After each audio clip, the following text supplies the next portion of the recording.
सो मेरे प्यारे बच्चों या मेरे प्यारे छोटे छोटे नन्हे मुन्ने बच्चों, we are going to start the lecture matter in our surrounding. इसको हम बहुत डिटेल में पढ़ेंगे क्योंकि देखो मैं बहुत टाइम से 11th-12th का टीचर रहा हूं, तो मुझे पता है कि कितना अच्छे से इसको पढ़ा सकते हैं, है ना। ऐसा पढ़ेंगे कि मजा आ जाए, बिल्कुल, है ना। तो chapter 1 matter in our surrounding 9th class का चैप्टर है, बड़ा इजी चैप्टर है ये। इसको स्टार्ट करते हैं। अब इस चैप्टर में अगर आपको अच्छे से सीखना है तो सबसे पहले तो ये पता होना चाहिए कि भाई मैटर क्या है और सराउंडिंग क्या है। तो मैटर की बात थोड़ी देर बात करेंगे, मैटर की बात हम करेंगे पर थोड़ी देर बात करेंगे। सबसे पहले हम बात करने जा रहे हैं सराउंडिंग की, कि भाई ये सराउंडिंग क्या होता है। मैटर की बात करेंगे। देखो, अगर चैप्टर 1 सीखना है तो नाम को सीखना पड़ेगा, और नाम है मैटर इन आर सराउंडिंग। अब मैटर को समझना पड़ेगा, फिर सराउंडिंग को समझना पड़ेगा। तो पहले हम सराउंडिंग समझ रहे। मैं आपसे पूछता हूं, आप मुझे बताओ कि भाई सराउंडिंग का क्या मतलब होता है। बताओ भाई, सराउंडिंग का क्या मतलब होता है। सराउंडिंग सराउंडिंग सराउंडिंग नहीं पता लग रहा। मैं समझाता हूं। देखो, देखिए, जैसे मैंने कहा कि मैं यहां पे खड़ा हूं, ये मैं खड़ा हूं, ठीक है। This is me, this is Munil, Munil sir, यानी मैं हूं ये, और ये मेरा जो भी है सर, मुनिल सर का सर है ये, ठीक है। अब ये इसको, अगर ये मुनिल सर है तो मुनिल सर के आसपास की जो भी चीजें होगी, जो भी चीजें होगी, ये सब जो भी चीजें इसके आसपास जो भी है उसको हम सराउंडिंग कहेंगे। सराउंडिंग, समझे आप मेरी बात को कि प्यारे बच्चों सराउंडिंग किसे कहते हैं। कि देखिए, एक होता है सिस्टम जिसकी आप बात करते हो, तो ये मेरे लिए सिस्टम हो गया। मैं मुनिल सर की बात कर रहा हूं तो मुनिल सर मेरे लिए सिस्टम है, ये मेरे लिए सिस्टम है। और मुनिल सर के अलावा जो भी चीजें है वो सराउंडिंग है। तो हमें क्या देखना है, matter in our surrounding. Our मतलब मैं, मेरी बात चल रही है, तो ये है मैं, मेरी बात चल रही है। तो मेरे आसपास की जो सराउंडिंग है, मेरे आसपास की जो जगह है, वहां पर हमें मैटर की बात करनी है। मैटर क्या है वो हम सीख लेंगे। जैसे मैंने कहा, देखो भाई, मैंने कहा टॉपिक का नाम है, चैप्टर का नाम है मैटर इन आर सराउंडिंग। तो आर मतलब मैं, मतलब यहां पर मैं खड़ा हूं, ये मैं खड़ा हूं, ये मैं खड़ा हूं। तो इसके आसपास जो भी मैटर है, मैटर मतलब जैसे पानी हो गया हमारे पास, पानी हो गया, सॉल्ट हो गया, नमक हो गया, NaCl सॉल्ट हो गया, नमक की बात कर रहे हैं हम। पानी, नमक, हवा, हवा की बात कर रहे हैं हम लोग। एप्पल की बात कर रहे हैं, एप्पल की बात कर रहे हैं हम। टेबल की बात कर रहे हैं, टेबल की बात कर रहे हैं। तो ये सब मैटर है। तो मेरे सराउंडिंग में ये मैं हूं, और मेरे सराउंडिंग में जो मैटर है उसकी बातें करनी है इस चैप्टर के अंदर। चैप्टर का नाम है मैटर इन आवर सराउंडिंग, यानी कि मेरे आसपास, मेरे सराउंडिंग में जो मैटर्स है उसकी स्टडी करनी है हमें। हमें नमक के बारे में जानना है, पानी के बारे में जानना है, हवा के बारे में जानना है, गैस के बारे में जानना है, यानी अपने सराउंडिंग में जो भी चीजें हैं उसके बारे में हमें जानना है। प्यारे बच्चों, क्या बात को समझ गए। तो चैप्टर का इंट्रोडक्शन क्या है कि हमारे सराउंडिंग में, हमारे आसपास जो मैटर है उसकी स्टडी करनी है, यानी नमक की, पानी की, हवा की, टेबल की, इन सबकी स्टडी करनी है। आई होप क्लियर होगा। Please note it down the introduction. So, तो प्यारे बच्चों, अभी हमने जाना कि चैप्टर का इंट्रोडक्शन क्या है। हमारे सराउंडिंग के आसपास जो भी मैटर है, मटेरियल है, उसकी स्टडी करनी है। अब पहला टॉपिक आता है कि भाई ये जो मैटर है, प्यारे बच्चों, पहला टॉपिक आता है कि भाई साहब ये जो मैटर है इसकी डेफिनेशन क्या होगी। जैसे हमने कहा भाई मैटर, व्हाट इज मैटर, हमें ये पढ़ना है, पहला टॉपिक। अब तुम बोलोगे यार मैटर मैटर मैटर मैटर, जैसे कि हमने कहा भाई टेबल, हमने कहा पानी, हमने कहा भाई कुछ भी बोल दिया, हमने बोल दिया भाई पर्स बोल दिया, डस्टर बोल दिया, एप्पल बोल दिया, ये एप्पल है ना, ये एप्पल है। तो ये सब मैटर होता है। लेकिन साइंस में इसकी डेफिनेशन क्या होगी, साइंस में डेफिनेशन कैसे होता है। देखो, तो मैंने कहा कोई भी मैटर है, मतलब मैंने कहा एप्पल है, तो एप्पल के पास क्या खास बात है कि एप्पल के पास कुछ ना कुछ मास होगा, होगा नहीं होगा। हाँ भाई, एप्पल के पास मास होगा। अच्छा, और एप्पल ने कुछ ना कुछ जगह घेरा होगा, जगह मतलब वॉल्यूम घेरा होगा, है ना। तो जो भी मैटर होता है उस मैटर के पास होता है मास, उसके पास होता है वॉल्यूम। तो भैया मैटर किसे कहा गया है, तो what is matter, anything that occupy space, जो जगह घेरे, एंड हैव मास, और उसके पास मास हो तो उसको हम मैटर कहते हैं, कॉल्ड मैटर।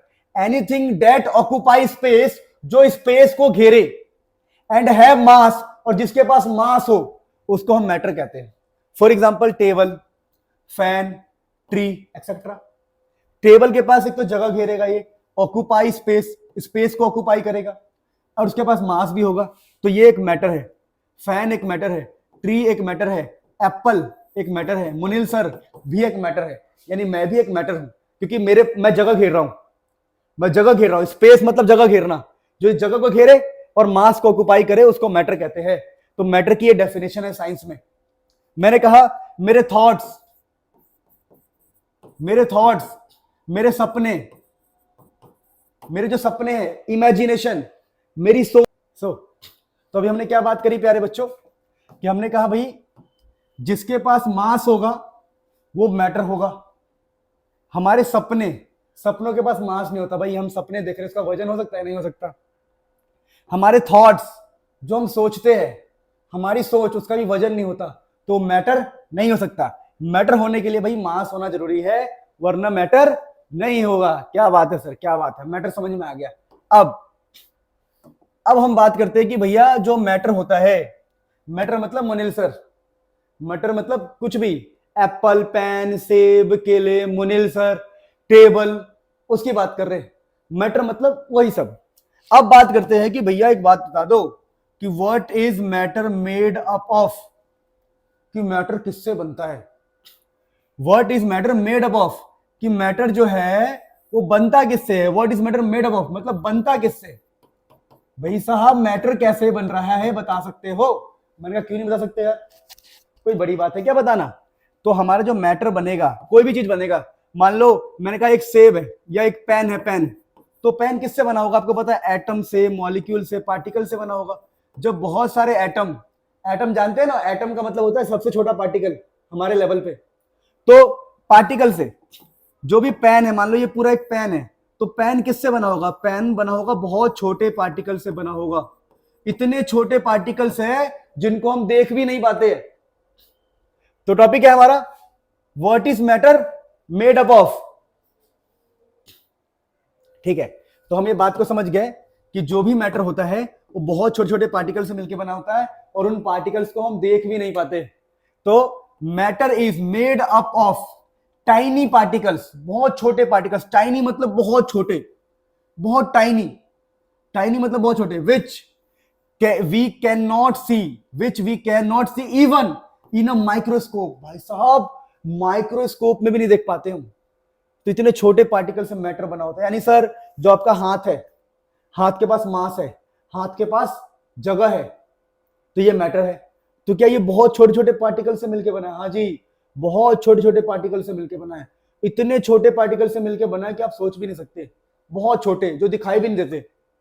तो मैटर किससे बना, हमें पता लग गया। अच्छा, अब बात करते हैं, जैसे कि एग्जांपल लिया मैंने, जैसे कि एग्जांपल देखो, एग्जांपल है मैंने लिया है अ ड्रॉप ऑफ वाटर, एक पानी की बूंद, एक छोटा पानी का बूंद है। देखो एक बहुत छोटा पानी का बूंद है, बहुत ही छोटा, टाइनी, बिल्कुल टाइनी है ये, टाइनी, टीनी, टाइनी, जो मर्जी बोल लो। This one drop of water is, this one drop of water contain 10 की पावर 21 पार्टिकल, 10 की पावर 21 पार्टिकल्स। बेटा समझ पा रहे हो कि एक एग्जांपल लिया हमने कि एक छोटा सा पानी का ड्रॉप है, ये छोटा सा पानी का ड्रॉप है, इस छोटे से पानी के ड्रॉप में 10 की पावर 21 पार्टिकल्स है। भाई साहब कितना होगा ये, 10 की पावर 21 का मतलब जानते हो, 100000000, इतने सारे पार्टिकल है। मतलब एक पानी के ड्रॉप में, ड्रॉप तो बहुत छोटा होता है, उसके अंदर इतने सारे पार्टिकल होते हैं। तो सोचो एक गिलास पानी में, एक गिलास पानी में कितने पार्टिकल होंगे। यानी जब तुम एक गिलास पानी पीते हो, एक गिलास दूध, एक गिलास लस्सी पीते हो, तो इतने सारे पार्टिकल्स को खा जाते हो, पी जाते हो। तो सोचो कि एक ड्रॉप में इतने सारे पार्टिकल्स होते हैं। इसका मतलब जो हमारा मैटर है वो बहुत छोटे छोटे पार्टिकल से मिलकर बना होता है। यानी ये मेरा हाथ, मेरा हाथ कितने करोड़ों अरबों खरबों नरबों जरबों मरबों इतने सारे पार्टिकल से मिलकर बना होगा। सोचने वाली बात है कि इतने छोटे छोटे पार्टिकल से मैटर बनता है। आई होप आप इसे नोट कर लेंगे, फिर हम आगे बढ़ेंगे प्यारे बच्चों। सो मेरे नन्हे मुन्ने प्यारे बच्चों, अब हमने ये जान लिया कि भैया मैटर के पास मास होता है, मैटर के पास जगह होता है, मैटर बहुत छोटे पार्टिकल से मिलकर बने होते हैं, और एक बूंद के अंदर ही इतने सारे पार्टिकल्स होते हैं, यानी बड़ी बड़ी चीजों में कितना पार्टिकल होता होगा सोच भी नहीं सकते, हम गिन भी नहीं सकते। अब टॉपिक है हमारे पास, प्यारा सा टॉपिक है, character of particles of matter, या बोले तो हम characteristic characteristic characteristic characteristic of particles of matter. Particle of matters का कैरेक्टर देखना हमें। वैसे कैरेक्टर का मतलब क्या होता है? चरित्र, मतलब सिंपल है, भी समझ जाओगे। देखो, character of particles of matter, particle of matters की क्या खास बात है, क्या कैरेक्टर है उनका। जैसे कहते हैं मुनील सर की क्या खास बात है, मुनील सर का कैरेक्टर कैसा, अच्छा कैरेक्टर है भाई, बढ़िया पढ़ाते हैं, ट्राई करते हैं कि बहुत अच्छे से समझाए। वैसे ही हमें पार्टिकल्स ऑफ मैटर, जो मैटर है, कोई भी मैटर है, मान लो ये एक मान लो कुछ भी है, ये मान लो केक का टुकड़ा है, केक, तो इस केक का टुकड़ा, केक को हम बोल रहे हैं मैटर, तो ये हो गया आपका मैटर, और इसके अंदर क्या होंगे? पार्टिकल्स होंगे, पार्टिकल्स होंगे। तो हमें इन पार्टिकल्स का कैरेक्टर जानना है। तो character of particles of matter, कि मैटर के अंदर जो पार्टिकल्स होते हैं, मैटर, ये रहा मैटर और ये अंदर है पार्टिकल्स, तो इन पार्टिकल्स की बातें करनी है हमें, पार्टिकल्स के बारे में जानना है। तो टॉपिक का नाम है character of particles of matter, कि मैटर के अंदर जो पार्टिकल्स होता है उसका कैरेक्टर जानना है हमें। तो पहला कैरेक्टर देखिए, पहला कैरेक्टर, पार्टिकल्स की बात करें हम, पार्टिकल्स की, यानी हम पार्टिकल्स के बारे में बात करें, कैरेक्टर ऑफ पार्टिकल्स। टॉपिक का नाम है हमारा character of particles, character of particles की बात कर रहे हैं हम, कि मैटर के अंदर जो पार्टिकल्स होता है उसका कैरेक्टर क्या होता है। तो पहला कैरेक्टर क्या है? देखिए, they are very small in size. पहला देखो, they are very small in size, वो बहुत ही छोटे होते हैं। हेडिंग लिख लेंगे, नोट्स बनाएंगे उसके नीचे। पहला हम पढ़ रहे, पहला पॉइंट, कि they are very small in size, can not see even a highly power microscope. तो पहला बात है पार्टिकल को लेके, कि पार्टिकल इतना छोटा होता है, पार्टिकल इतना छोटा होता है कि उसको हाईली पावर माइक्रोस्कोप से भी नहीं देख सकते। तो ये पहला कैरेक्टर है पार्टिकल्स का। चलिए कुछ और बातें करते हैं इसको लेके। दूसरा देखिए, दूसरा क्या देखिए, कि अगर कोई मैटर है, मान लो ये कोई केक का टुकड़ा है, छोटे बच्चों को केक बहुत पसंद होता है, तो ये केक का टुकड़ा है, ठीक है मेरे प्यारे बच्चों, मेरे बहुत प्यारे बच्चों। देखो ये केक है, केक में पार्टिकल होंगे, पार्टिकल, ये पार्टिकल है, ये पार्टिकल है। तो क्या कहा जा रहा है? कहा जा रहा है कि जो पार्टिकल्स होता है, ये पार्टिकल्स की बात कर रहे हैं, पार्टिकल्स, क्योंकि हम पार्टिकल्स के बारे में ही पढ़ रहे हैं, हम पढ़ रहे पार्टिकल्स के बारे में। तो they have space between them, जो ये पार्टिकल्स होते हैं मेरे प्यारे बच्चों, उनके बीच में कुछ गैप होता है, गैप, स्पेस मतलब जगह। तो ये अगला पॉइंट है हमारा, कि पार्टिकल्स के बीच में कुछ जगह होता है। क्या बोला बेटा मैंने? पार्टिकल्स के बीच में क्या होता है? जगह। तो दूसरा कैरेक्टर क्या है? कि देयर पार्टिकल्स ऑफ मैटर के बीच में, जो मैटर होते हैं उनके पार्टिकल्स के बीच में होता है जगह। एग्जाम्पल है हमारा वाटर एंड सॉल्ट। कैसे सर? देखो मैंने कहा, छोटी सी बात बोल रहा हूं मैं, देखो बहुत सिंपल एग्जाम्पल समझना। मैंने कहा देखो एक कमरा है, ऐसे एग्जाम्पल ले रहा हूं मैं, इस कमरे में 100 लोग बैठ सकते हैं, इस कमरे में 100 लोग बैठ सकते हैं, 100 लोग बैठ सकते हैं, 100 लोग, पूरे 100 लोग बैठे हुए, और मैंने 10 लोग और डालना चाहता हूं, 10 लोग और डालना चाहता हूं, तो क्या वो उसमें जा सकता है? नहीं भाई, पूरे 100 लोगों से कमरा भरा हुआ है, 10 लोग जा ही नहीं सकता। 10 लोग क्यों नहीं जा सकता? क्योंकि यहां पर स्पेस नहीं है। अगर स्पेस होता तो 10 लोग और डाल देते, हम 5 लोग और डाल देते। मेरी बात समझे? अगर जगह होगा तो 10-5 लोग और जा सकता है, जगह नहीं होगा तो नहीं जा सकता। लेकिन यहां पर एक एग्जांपल दे रहा हूं मैं, समझना। देखो मतलब जहां पर जगह होती है ना, वहां पर लोग जा सकते हैं, और जहां पर जगह नहीं होगा लोग नहीं जा सकते। बहुत सिंपल सी बात है। वैसे ही हम क्या प्रूफ कर रहे हैं? कि पार्टिकल्स के बीच में जगह होता है। कैसे प्रूफ करेंगे? उसका बड़ा सिंपल एग्जांपल है। देखो हमने लिया पानी, ले लिया हमने और लेवल मार्क कर लिया कि भाई ये हमारा लेवल है, ये हमारा लेवल है पानी का लेवल। और इसमें पूरे में हमने ब्लू ब्लू पानी भर दिया, आज ब्लू है, पानी पानी पानी पानी पानी पानी, ये पानी हमने भर दिया, ये पानी भर दिया हमने, ठीक है। तो ये पानी है, ब्लू वाला पानी, समझना, ये ब्लू पानी है, पानी, ये पानी है, ब्लू बनाऊंगा ना मैं, ब्लू बनाता हूँ, रुको। तो ये ब्लू से ये मेरे पानी है, ये पानी के पार्टिकल्स है, पानी के पार्टिकल्स। अब देखो समझना मेरी बात को। अब मैं इसमें नमक डाल रहा हूं, नमक, मैंने नमक डाला, नमक। तो नमक डालने से पता क्या होता है, अब देखो हमने ये माना हुआ है और ये हम प्रूफ कर रहे हैं, हम प्रूफ कर रहे हैं कि पार्टिकल्स के बीच में गैप होता है। अब सोचो, मैं नमक डाला, नमक, तो नमक क्या होगा, जो भी हम नमक डालेंगे, तो सॉल्ट मतलब नमक, वो नमक क्या करेगा, इनके बीच की जगह जो है ना, जगह, उसमें जाके बैठ जाएगा, क्योंकि जगह है। नमक इनकी जगह में जाके क्यों बैठ पा रहा है, क्योंकि जगह है। आप लोगों ने कभी पानी में नमक डाला होगा तो नमक जो है पानी में जाकर डिसॉल्व हो जाता है, इसका मतलब ये है, समझना। देखो अब हमें ये सोचना है, देखो सोचना क्या है, ये समझना कि नमक जो है डालने पर पानी का लेवल नहीं बढ़ा, सेम लेवल है, पानी का लेवल नहीं बढ़ा। इसका मतलब क्या है, देखो मेरी बात समझना, अगर पानी के पार्टिकल्स के बीच में जगह नहीं होता तो नमक डालने से पानी का लेवल बढ़ता, क्योंकि जगह था नहीं, तो लोग डालोगे तो क्या होगा, समझो मेरी बात को। जैसे मैं कहता हूं छोटी सी बात, एग्जांपल के तौर पे समझना। देखो मैंने कहा यहां पर एक गुब्बारा है, यह है बैलून।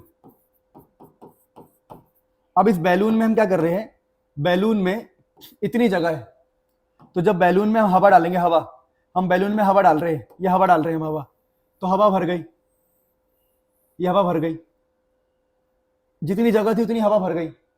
अगर हम ज्यादा हवा डालेंगे तो क्या जो बैलून है, बैलून उसकी जगह बढ़ जाएगी, लेवल बढ़ जाएगा उसका, बैलून फूल जाएगा ना। तो ज्यादा पार्टिकल्स जाने से बैलून फूलता है, मतलब बैलून का जो लेवल है वो बढ़ेगा, बैलून का लेवल बढ़ेगा, यानी ज्यादा पार्टिकल होने से लेवल बढ़ता है। यानी मेरे कहने का मतलब क्या है, अगर कहीं पर जगह ना हो, अगर कहीं पर स्पेस ना हो और आप पार्टिकल डालोगे, कहीं पर जगह ना हो और पार्टिकल डालोगे तो लेवल बढ़ेगा। अब इस वाले केस में जब हमने नमक डाला तो नमक डालने से क्या हुआ, नमक डालने से इसका लेवल नहीं बढ़ा। सोचो लेवल क्यों नहीं बढ़ा होगा, क्योंकि अंदर पहले से ही क्या होगा, स्पेस।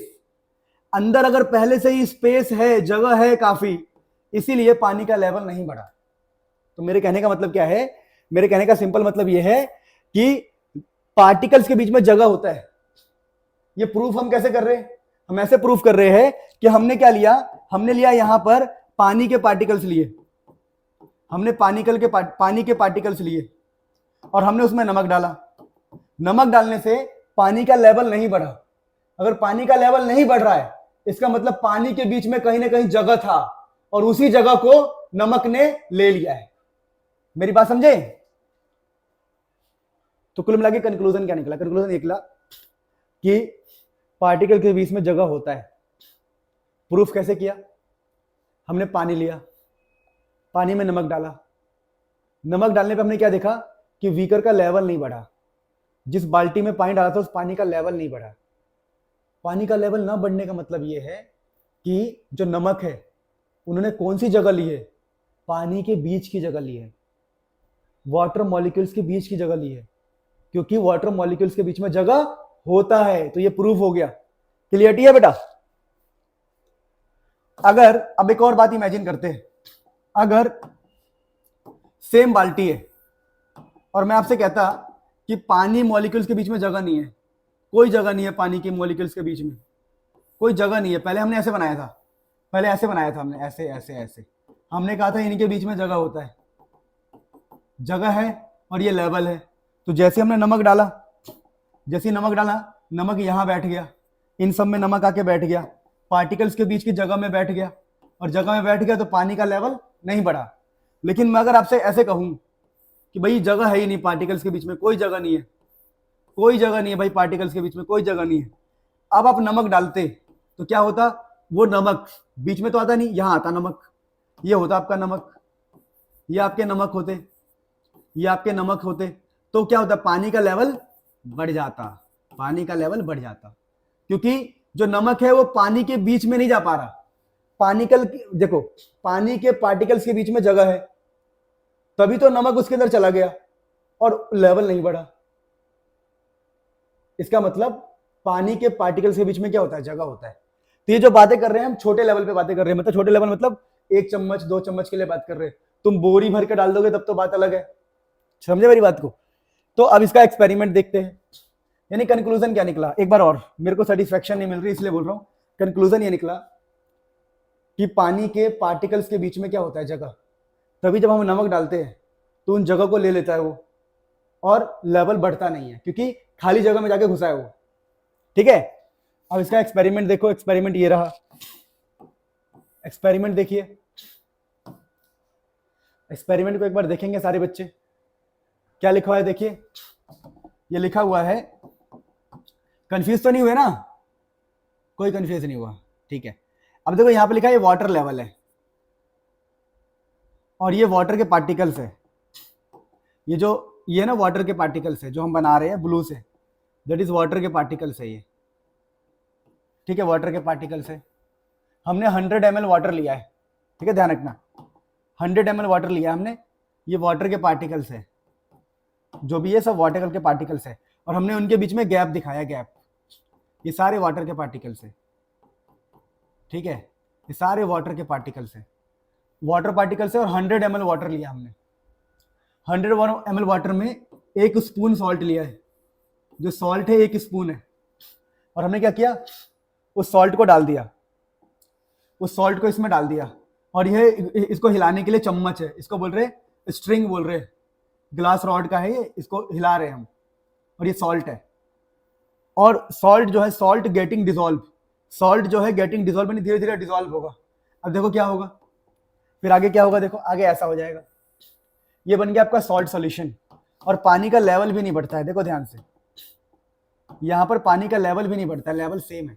इसका मतलब क्या है, इसका मतलब ये है कि जो हमारे नमक है, लिखा हुआ है what we understand by above activity, इस एक्टिविटी से हमने क्या समझा, हमने ये समझा, इस एक्टिविटी से हमने ये समझा, ये समझा, देखो इस एक्टिविटी से हमने ये समझा, देखो कि जो हमारे नमक के पार्टिकल है, देखो ध्यान से, ये हमारे वाटर के पार्टिकल्स है, वाटर पार्टिकल्स, ये वाटर पार्टिकल्स है, तो वाटर पार्टिकल्स के बीच में ये रहा नमक के पार्टिकल्स, ये दिख रहा है आपको, ट्रायंगल बना हुआ है, ट्रायंगल, ये नमक के पार्टिकल्स जाके वाटर के पार्टिकल्स के बीच में फंस गए, यानी वाटर के पार्टिकल्स के बीच में क्या होता है, स्पेस होता है, समझे मेरी बात को। तो वाटर पार्टिकल और ये सॉल्ट पार्टिकल उनके बीच में जाके फंस गए, यानी कुल मिला के बात क्या है कि पार्टिकल्स के बीच में गैप होता है, और इसका प्रूफ क्या है, कौन से एक्टिविटी से हमने प्रूफ किया, सॉल्ट एंड वाटर की एक्टिविटी से। कैसे प्रूफ किया हमने, 100 ml पानी लिया, 1 चम्मच स्पून, 1 चम्मच हमने नमक लिया और डाल दिया, डालने से क्या हुआ, जो नमक के पार्टिकल है वो पानी के पार्टिकल्स के बीच में धंस गए, यानी पानी के पार्टिकल्स के बीच में क्या होता है, जगह होता है, इसीलिए पानी का लेवल बढ़ा नहीं, क्योंकि पहले से अंदर क्या था, खाली जगह, खाली जगह नहीं होता तो पानी का लेवल बढ़ता, खाली जगह है इसलिए पानी का लेवल नहीं बढ़ रहा। क्या आप मेरी बात समझे ना, बहुत सिंपल बेटा, बहुत बढ़िया। तो ये सारी एक्टिविटी आपको लिखनी है। चलो यहां पर थोड़ा थ्योरी पढ़ लेते हैं, मैंने आपके लिए थ्योरी लिखा है कि हमने क्या सीखा, हमने ये सीखा, देखो ध्यान से, ये सीखा हमने प्यारे बच्चों, मेरे प्यारे प्यारे बच्चों, कि when salt dissolve in water the salt break in its particle, जो सॉल्ट है, नमक है, वो पार्टिकल में ब्रेक होगा। जैसे कि ये हमारा पानी है, इस पानी में जैसे हम सॉल्ट डालेंगे, सॉल्ट का टुकड़ा डालेंगे तो सॉल्ट टूट जाएगा, सॉल्ट टूट जाएगा, बहुत सारे पार्टिकल्स में टूट जाएगा, ठीक है। And we know water has particles also, water के पास भी पार्टिकल है, एंड वाटर पार्टिकल्स इज मतलब water and water particle is also present, so salt particle occupy space between the water particle. दोबारा पढ़ो एक बार, अच्छे से समझ में आएगा।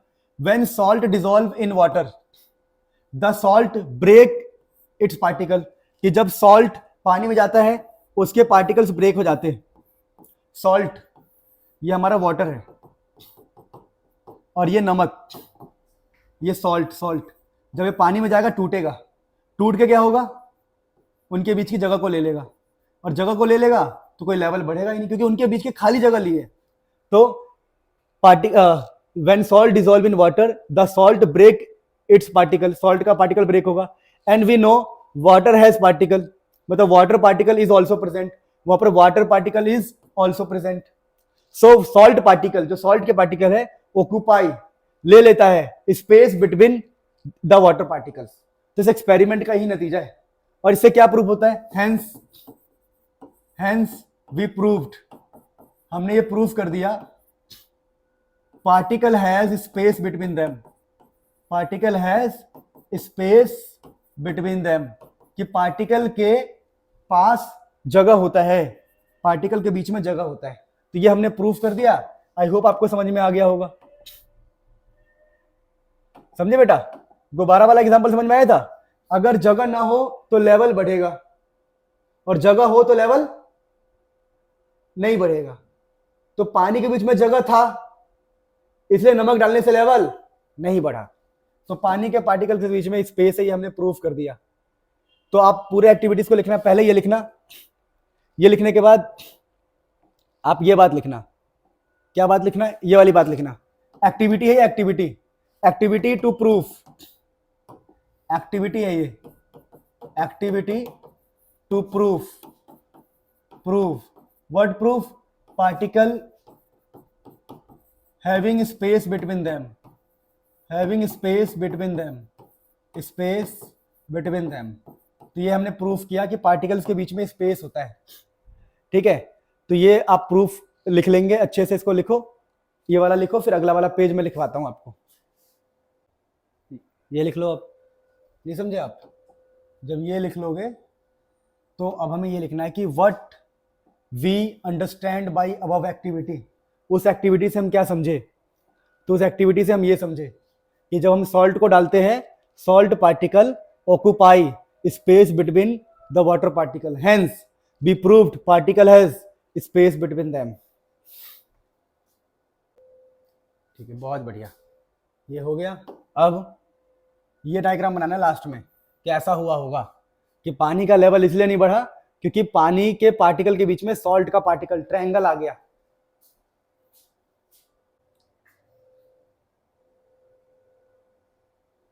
तो अगली बार ये लिख लेंगे, देखो इस पेज के बाद आप ये लिख लो कि सॉल्ट का सॉल्यूशन बन गया और लेवल नहीं बढ़ा। और लेवल ना बढ़ने का मतलब है कि ये जो खाली जगह है इसी में जाके सॉल्ट ट्रैप हुआ है ना। ये लिख लो बेटा प्यारे बच्चों। सो प्यारे बच्चों, अगला पॉइंट है हमारे पास कैरेक्टर में।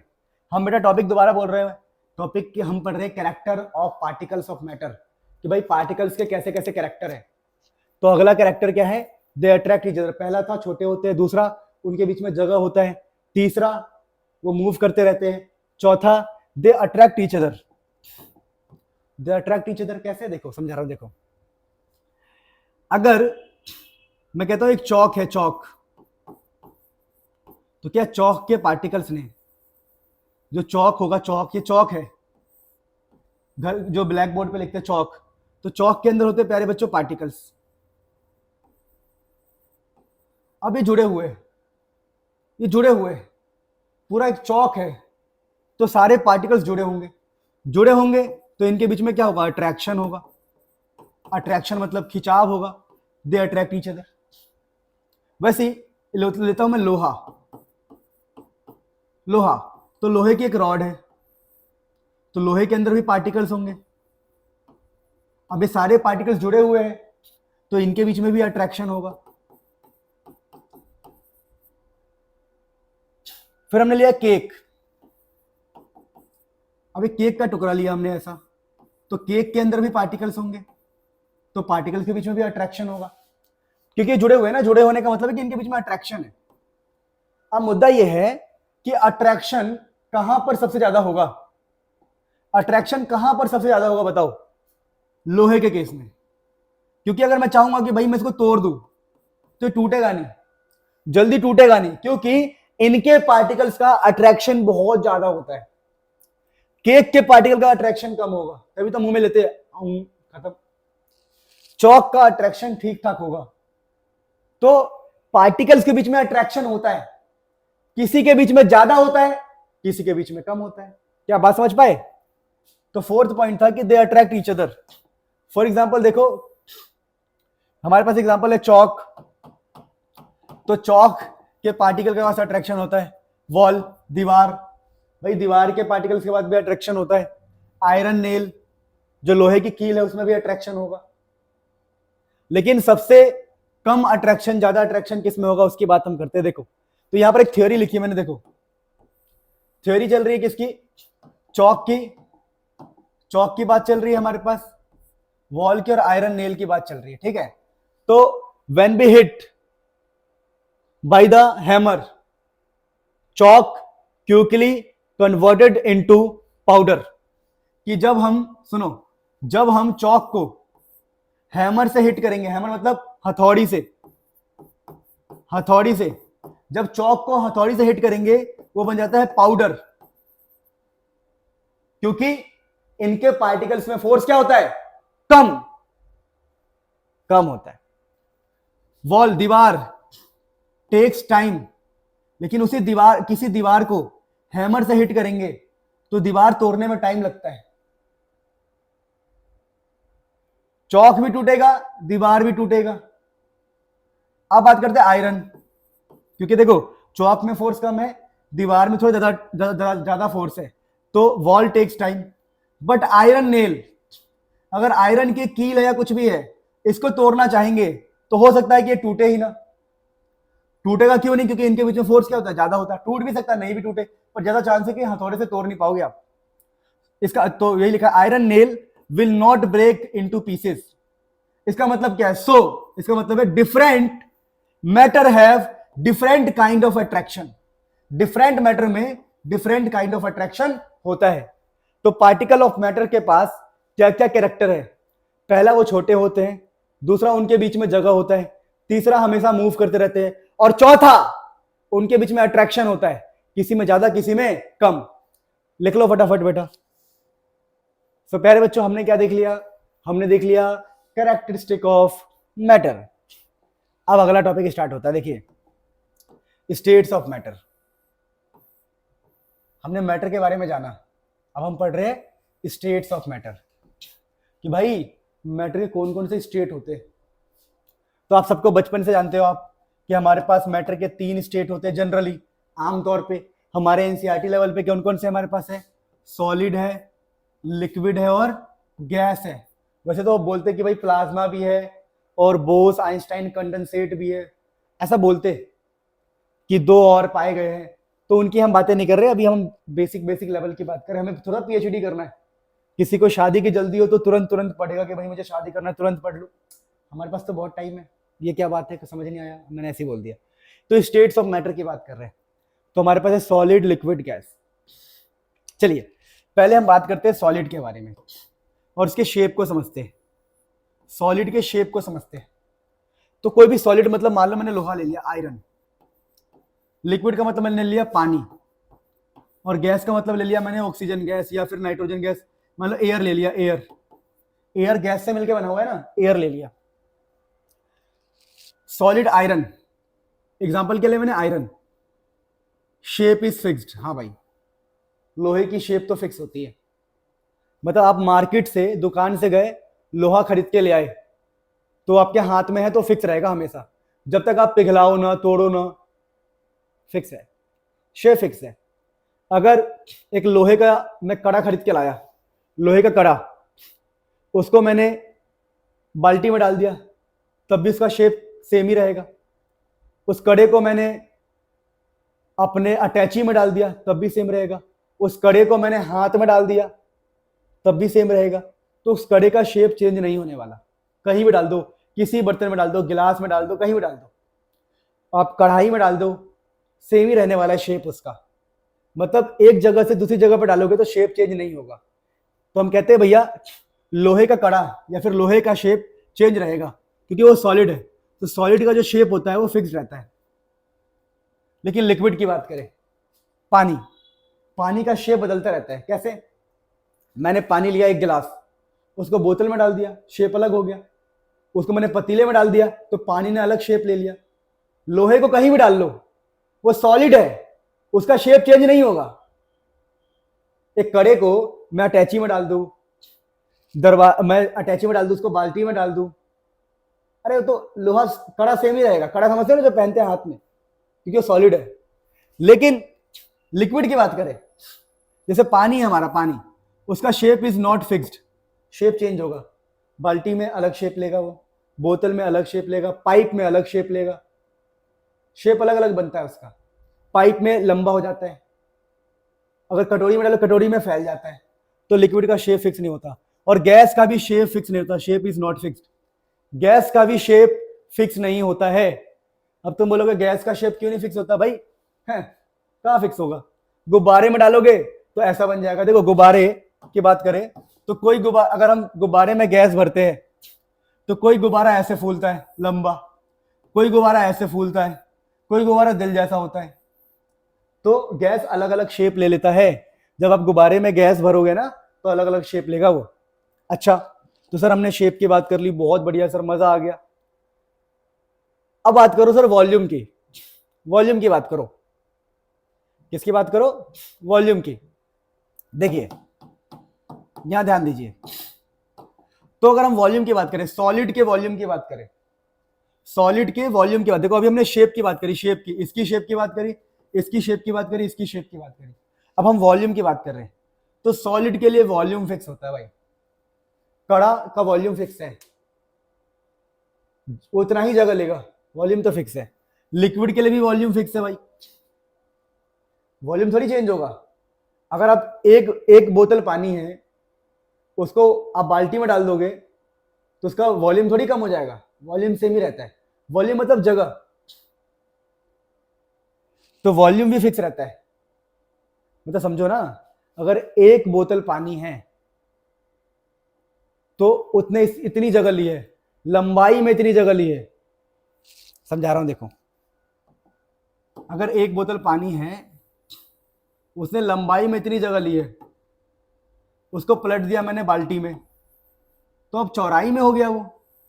अब चौड़ाई में भी तो इतनी जगह ले रहा है, तो लंबाई चौड़ाई का फर्क हो सकता है, जगह का फर्क नहीं हो सकता। तो ध्यान रखना, वॉल्यूम फिक्स रहता है। तो सॉलिड का वॉल्यूम भी फिक्स है, लिक्विड का वॉल्यूम भी फिक्स है, लेकिन गैस का ना वॉल्यूम फिक्स नहीं होता। गैस तो इधर उधर ऐसे ऐसे भाग रहे, तो गैस का वॉल्यूम फिक्स नहीं होता। क्यों? उसके पीछे रीजन है। रीजन क्या है देखो, समझा रहा हूं, देखो देखिए, चलो ये रीजन आपको पता है कब समझ में आएगा, देखो मैं बता रहा हूं। देखो होता क्या है, ये ना गैस के पार्टिकल होते हैं, अभी देखो इतनी दूरी में फैले हुए हैं, लेकिन अगर मौसम ठंडा पड़ जाए, मौसम ठंडा पड़ जाए तो ठंड में पता क्या होता है? ठंड में ना ये जो पार्टिकल्स होते हैं ट्राई करते हैं पास आने का, तो वॉल्यूम थोड़ी कम हो जाती है। पर ये सब हमें अभी नहीं पढ़ाना चाहिए, अभी बच्चे आप लोग, ये बाद में बात करेंगे, अभी थोड़ी देर बाद ही बात करेंगे, रुक जाओ। कुल मिला के क्या बात है, सॉलिड का वॉल्यूम फिक्स होगा, लिक्विड का वॉल्यूम भी फिक्स होता है, और गैस तो इधर उधर भागते रहते हैं, इनकी तो बात ही अलग है, ये तो ऐसी है, इनका वॉल्यूम इज नॉट फिक्स्ड। याद करना, आपको एग्जाम में आएगा। फिर आपका बात करते हैं हम डेंसिटी। देखिए डेंसिटी का मतलब क्या होता है? डेंसिटी का मतलब होता है भीड़, भीड़ ऑफ पार्टिकल्स, भीड़ ऑफ पार्टिकल्स, भीड़, क्राउड, इंग्लिश में बोले तो क्राउड, क्राउड की बात कर रहे हैं हम। तो सॉलिड में क्या होता है? सॉलिड में भाई, सॉलिड बहुत ठोस होता है, लोहे की, देखो अगर हम लोहे की बात करें, अगर हम आयरन की बात करें, तो सॉलिड में क्या होता है? बड़ा ठोस होता है। क्या होता है? ये मजबूत, बड़ा मजबूत होता है लोहा, क्योंकि ये सॉलिड है। तो मजबूत कब होगा? जब पार्टिकल्स बहुत सारे होंगे, जब बहुत सारे पार्टिकल्स मिले होंगे, बहुत सारे पार्टिकल्स मिले होंगे, तो ये ठोस बना होगा, बहुत सारे पार्टिकल से मिलकर बना होगा। यानी लोहा जो है बहुत सारे पार्टिकल से मिलकर बना है, बहुत सारे पार्टिकल, मतलब यहां पर पार्टिकल का जो क्राउड है, क्राउड बहुत ज्यादा है। तो सॉलिड के अंदर क्राउड ऑफ पार्टिकल बहुत ज्यादा होता है, क्राउड मतलब भीड़। तो सॉलिड के अंदर अगर हम सॉलिड की बात करें, देखो अभी बात कर रहे हैं हम सॉलिड्स की, ये जो लाइन है, ये लाइन जो है किसकी बात चल रही है? सॉलिड्स की। हम सॉलिड्स की बात कर रहे हैं। पहली लाइन सॉलिड की है, फिर लिक्विड की, फिर गैस की। तो सॉलिड का डेंसिटी मतलब क्राउड बहुत ज्यादा, डेंसिटी इज मैक्सिमम। सॉलिड के अंदर डेंसिटी मैक्सिमम होता है, तो in the solid density is maximum प्यारे बच्चों। अब लिक्विड की बात करें तो इसमें डेंसिटी ठीक ठाक होता है, मतलब भीड़ इतनी ज्यादा नहीं होती। तभी तो पानी के अंदर हाथ डाल देते हैं। क्या लोहे के अंदर हाथ डाल दोगे? आप नहीं डाल पाओगे, क्योंकि लोहे के अंदर पार्टिकल पास पास है। जो लोहे के पार्टिकल्स होते हैं वो पास पास होते हैं और बहुत सारे होते हैं, बहुत सारे पार्टिकल पास पास होते हैं। तो लोहे की खास बात क्या है? लोहे में पार्टिकल पास पास होते हैं, बहुत पास पास होते हैं, बहुत पास पास होते हैं। तो भीड़ बहुत ज्यादा होता है, भीड़ ज्यादा होता है। लेकिन लिक्विड के अंदर हम हाथ डाल सकते हैं, इसका मतलब भीड़ कम है, पार्टिकल्स थोड़ी दूर दूर है, भीड़ कम है। तो यहाँ पर डेंसिटी मॉडरेट होती है। मॉडरेट मतलब बीच का, ना ज्यादा ना कम, बीच का होता है। और गैस के अंदर देखो, गैस के अंदर तो हम चल पा रहे हैं, हम एयर के अंदर चल पा रहे हैं, हाथ को ऊपर नीचे मैं कर पा रहा हूं एयर के अंदर, क्योंकि एयर के अंदर डेंसिटी मिनिमम होती है, मतलब भीड़ मिनिमम होता है। पार्टिकल्स के बीच का जो भीड़ होता है वो बहुत कम होता है। एक पार्टिकल यहाँ है, दूसरा पार्टिकल यहाँ है, तीसरा यहाँ है, तो इनके बीच से मैं निकल जाऊंगा। तो यहाँ भीड़ कम होता है, यहाँ भीड़ ठीक ठाक होता है, और यहाँ भीड़ बहुत ज्यादा होता है। आई होप क्लियर होगा, प्लीज लिख लो एक बार। तो प्यारे बच्चों, डेंसिटी की बात हमने कर ली। अब हम टाइप की बात करते हैं। अगर हम टाइप की बात करें, ध्यान दो, तो ये होता है रिजिड, सख्त। सख्त सख्त समझते हो? रिजिड मतलब सख्त, सख्त लिख भी नहीं पा रहा मैं, सख्त सख्त होते ही। कठोर, कठोर बोलते हैं इसको, कठोर। जो सॉलिड है, पहला सॉलिड है, कठोर है। लिक्विड कैसे होते हैं? फ्लूइड होते हैं। लिक्विड इज फ्लूइड, फ्लो करते हैं। और गैस भी कैसे होते हैं? फ्लूइड होते हैं। गैस भी फ्लो करते हैं, फ्लूइड। यानी सॉलिड होता है कठोर, लिक्विड होता है फ्लूइड, गैस भी क्या होता है? फ्लूइड। तो अगर एग्जाम में डिफरेंस लिखने को आएगा तो आप ये सब लिख देंगे, ऐसे बनाना और लिख देना कि सॉलिड, लिक्विड, गैस। शेप की बात करें तो ऐसा है, वॉल्यूम की बात करें तो ऐसा है, डेंसिटी की बात करें तो ऐसा है। अब आगे देखो, आगे है FOA। FOA का क्या मतलब होता है मेरे प्यारे बच्चों? FOA का मतलब है force of attraction, force of attraction. तो भाई सॉलिड की बात करेंगे तो सॉलिड में तो भाई बहुत चिपके होंगे पार्टिकल, सॉलिड बहुत मजबूत होता है ना, इसका मतलब उनके पार्टिकल्स के बीच में फोर्स बहुत ज्यादा होता है। लोहे की बात करें, लोहा एक सॉलिड है, तो लोहे का जो पार्टिकल्स होंगे उनके बीच का फोर्स बहुत ज्यादा होगा, तभी तो हम लोहे के अंदर हाथ नहीं डाल सकते, लोहे में उंगली नहीं डाल सकते हम।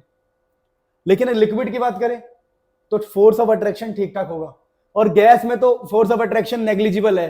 गैस के अंदर क्या ही फोर्स है? देखो मेरा हाथ ऐसे जा रहा है, मेरा हाथ छेद रहा है गैस को, ये गैस ही तो है, एयर, छेद दिया मैंने हाथ।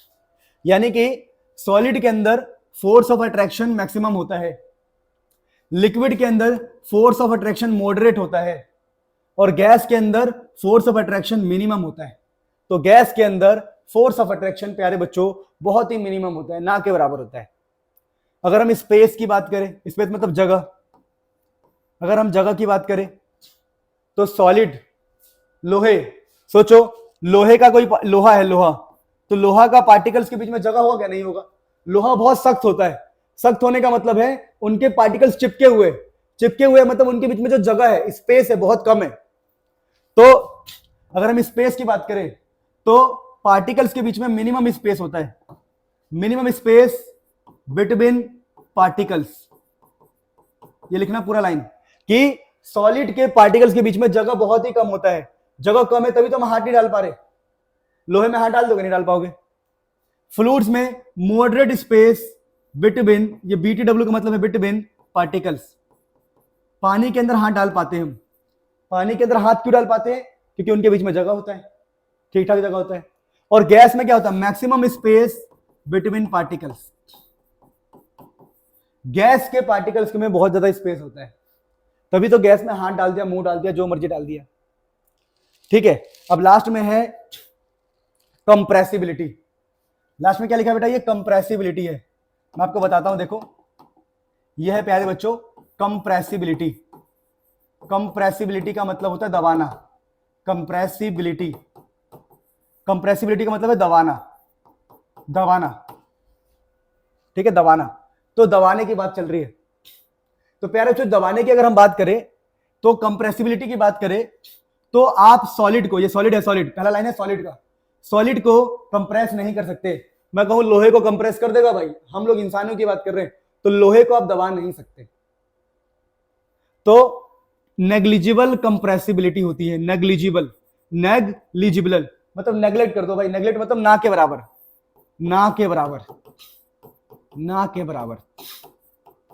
आप सॉलिड को कंप्रेस नहीं कर सकते, तो नेग्लिजिबल कंप्रेसिबिलिटी।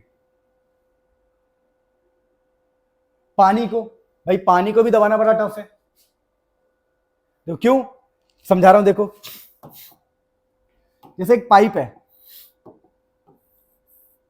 इस पाइप से पानी आ रहा था, पानी, और तुमने क्या किया, तुमने सोचा कि पानी को रोक दूंगा मैं, उसके फ्लो को दबा दूंगा। जब आप आगे से दबाते हो तो पाइप फट जाता है, पता आप लोगों को, पाइप फट जाता है। जब आगे से हम पाइप को दबाते हैं ना, सोचते हैं हम पानी को दबा के रोक देंगे, कंप्रेस कर देंगे, या फिर ऐसे बता रहा हूं मैं, देखो पानी को कंप्रेस करना भी मुश्किल है। जैसे मैंने कहा, देखो ये एक लोहे का कंटेनर है, लोहा है, लोहा, और इसमें पानी भरा हुआ है, पूरी तरह पानी भरा है, और तुम सोचो मैं दबा दूं इसको, तो दबेगा नहीं, देख लेना, दबेगा ही नहीं। अगर दबेगा तो फट जाएगा इधर से, या इधर से फट जाएगा कंटेनर, या नीचे से कंटेनर फट जाएगा। तो पानी को भी दबाना मुश्किल है, पानी को कंप्रेस करना मुश्किल है, ठीक है। तो नेग्लिजिबल, पानी को दबाना मुश्किल है, और सॉलिड को दबाना तो मुश्किल है ही। नेग्लिजिबल कंप्रेसिबिलिटी, नेग्लिजिबल ना के बराबर कंप्रेसिबिलिटी, पर गैस को हम कंप्रेस कर सकते हैं। सीएनजी सुना है, सीएनजी, कंप्रेस्ड नेचुरल गैस। तो ध्यान रखना कि गैस को हम कंप्रेस कर सकते हैं। क्यों, कैसे, देखो अगर कहीं पर गैस है, उसको हम दबा देंगे तो पार्टिकल पास पास आ जाएगा, पार्टिकल पास पास। अगर गैस को दबा दोगे ना, तो गैस के पार्टिकल्स पास आ जाते हैं, पास, तो गैस को हम इजीली कंप्रेस कर सकते हैं। आगे मैं आपको पढ़ाऊंगा कि कैसे हम गैस को कंप्रेस कर सकते हैं, ठीक है, ये सब हम चीजें पढ़ेंगे, टेंशन मत लो। तो अभी हमने क्या सीखा, सॉलिड लिक्विड गैस में एक डिटेल्ड कंपैरिजन, सारी चीजों को हमने कंपैरिजन किया, बढ़िया से समझा कि सॉलिड क्या है, लिक्विड क्या है, गैस क्या है, सब में फर्क क्या है। तो आपको अच्छे से इनको एनालाइज करना है, और याद करने की तो जरूरत भी नहीं है, इनको याद करने की जरूरत ही नहीं है। सॉलिड है, रिजिड होता है, बहुत कठोर है, पार्टिकल्स पास पास होंगे, सॉलिड है इसीलिए, इनको दबा भी नहीं सकते, इनमें पार्टिकल्स बहुत ज्यादा होता है, डेंसिटी बहुत ज्यादा है। ऐसे मन में सोचना है कि अगर कोई सॉलिड है तो मैं दबा नहीं पा रहा, मतलब फोर्स ज्यादा है, इसके पार्टिकल्स पास पास है, इनके बीच में गैप नहीं है, पार्टिकल ज्यादा तो डेंसिटी ज्यादा है। तो ऐसे सोचना है, याद करना है, रट्टा नहीं मारना है, मन में सोचना है। अगर कोई लिक्विड है तो उसको मैं हाथ डाल पा रहा हूं, मतलब जगह ज्यादा है, क्राउडनेस कम है, भीड़ कम है, मतलब डेंसिटी कम है। लिक्विड को उसका शेप फिक्स नहीं है, क्योंकि बोतल में डालो बोतल जैसा बन जाएगा, बाल्टी में डालो बाल्टी जैसा बन जाएगा। फोर्स ऑफ अट्रैक्शन भी इतना ज्यादा नहीं होता, कम ही होता है फोर्स ऑफ अट्रैक्शन। तो ऐसे सोचना है, गैस शेप फिक्स नहीं है, वॉल्यूम फिक्स नहीं है, पार्टिकल्स दूर दूर है, डेंसिटी इसलिए कम होगा, पार्टिकल्स दूर दूर है तो फोर्स भी कम होगा। ऐसे सोचना है, ये नहीं कि रट्टा मारने बैठ गए। तो फटाफट घर पे मेहनत करो खूब, क्योंकि देखो ध्यान रखना, जो भी व्यक्ति मेहनत करेगा जीवन में, मैं दोबारा बोल रहा हूं, आज से 2 साल बाद अब जो भी रहोगे, वजह आप ही रहोगे। हर खानदान में एक ऐसा बच्चा होता है जो पूरे खानदान की सिचुएशन चेंज कर देता है, पूरी फैमिली सिचुएशन को बड़ा कर देता है, बहुत आगे ले जाता है। और मैं जानता हूं आप बनोगे, आप बन के दिखाओगे। बस मेहनत करना है, दिमाग लगाना है, रट्टाबाजी नहीं करनी है, ठीक है। तो this is the end of the lecture, फिर अगली बार हम करते हैं। सो आगे बढ़ेंगे फटाफट, है ना। तो प्यारे बच्चों, हम यहां तक पढ़ चुके हैं कंप्रेसिबिलिटी सॉलिड लिक्विड गैस के बारे में। अब अगले टॉपिक पे बढ़ते हैं अच्छे से, है ना। तो मेरे प्यारे बच्चे, अगला टॉपिक है हमारे पास टेम्परेचर को समझना। देखिए, यूनिट ऑफ टेम्परेचर तो हम बाद में समझेंगे, सबसे पहले तो हम ये समझेंगे कि भाई टेम्परेचर क्या होता है। अगर मैं किसी से पूछूं टेम्परेचर क्या होता है, क्या बताओगे? What is temperature? What is temperature? Sir सुना सुना है पर डिफाइन करना नहीं आता, डेफिनेशन ही नहीं आती। टेम्परेचर जो है ये होता है डिग्री ऑफ हॉटनेस और कोल्डनेस। मतलब टेम्परेचर ऐसी चीज है जो हमें बताएगा कि कितना, देखो डिग्री का मतलब होता है हद, डिग्री का मतलब होता है हद, किस हद तक। तो किस हद तक कोई ठंडा है या गर्म है ये हमें टेम्परेचर से पता लगता है। किस हद तक कोई चीज गर्म या ठंडा है वो टेम्परेचर से पता लगता है। तो डिग्री ऑफ हॉटनेस और कोल्डनेस को हम टेम्परेचर कहते हैं। अब हम टेम्परेचर की बात करें तो हमने कहा भाई टेम्परेचर हमारा 10 है, 10 डिग्री है फॉर एग्जांपल, और टेम्परेचर हमारा 100 डिग्री है। तो टेम्परेचर आपको आइडिया दे रहा है कि ये चीज ठंडी होगी, ये चीज गर्म होगा। तो टेम्परेचर की वैल्यू आपको हॉटनेस और कोल्डनेस के बारे में बताएगा, इसीलिए इसको डिफाइन किया गया है डिग्री ऑफ हॉटनेस और कोल्डनेस। तो बहुत ही सिंपल सा टॉपिक है। तो अब हम आगे बढ़ते हैं कि भाई हम समझ गए कि टेम्परेचर क्या होता है। अब हमारा मुद्दा है कि सर ये यूनिट ऑफ टेम्परेचर से क्या मतलब है आपको। तो एक छोटी सी बात ध्यान रखेंगे आप लोग डिटेल में हल्का सा। तो देखिए, तो टेम्परेचर को लेके अलग अलग साइंटिस्ट ने अलग अलग काम किया। जैसे देखिए, जैसे हमने कहा भाई आइस पॉइंट, एक है आइस पॉइंट और दूसरा है हमारे पास है बॉइलिंग पॉइंट। जब पानी बॉइल होता है, बॉइलिंग पॉइंट, ठीक है। तो एक है आइस पॉइंट, एक है बॉइलिंग पॉइंट। तो एक साइंटिस्ट आए, उन्होंने कहा जहां पर हमें आइस मिलता है उस टेम्परेचर को हम 0 डिग्री सेल्सियस कहेंगे।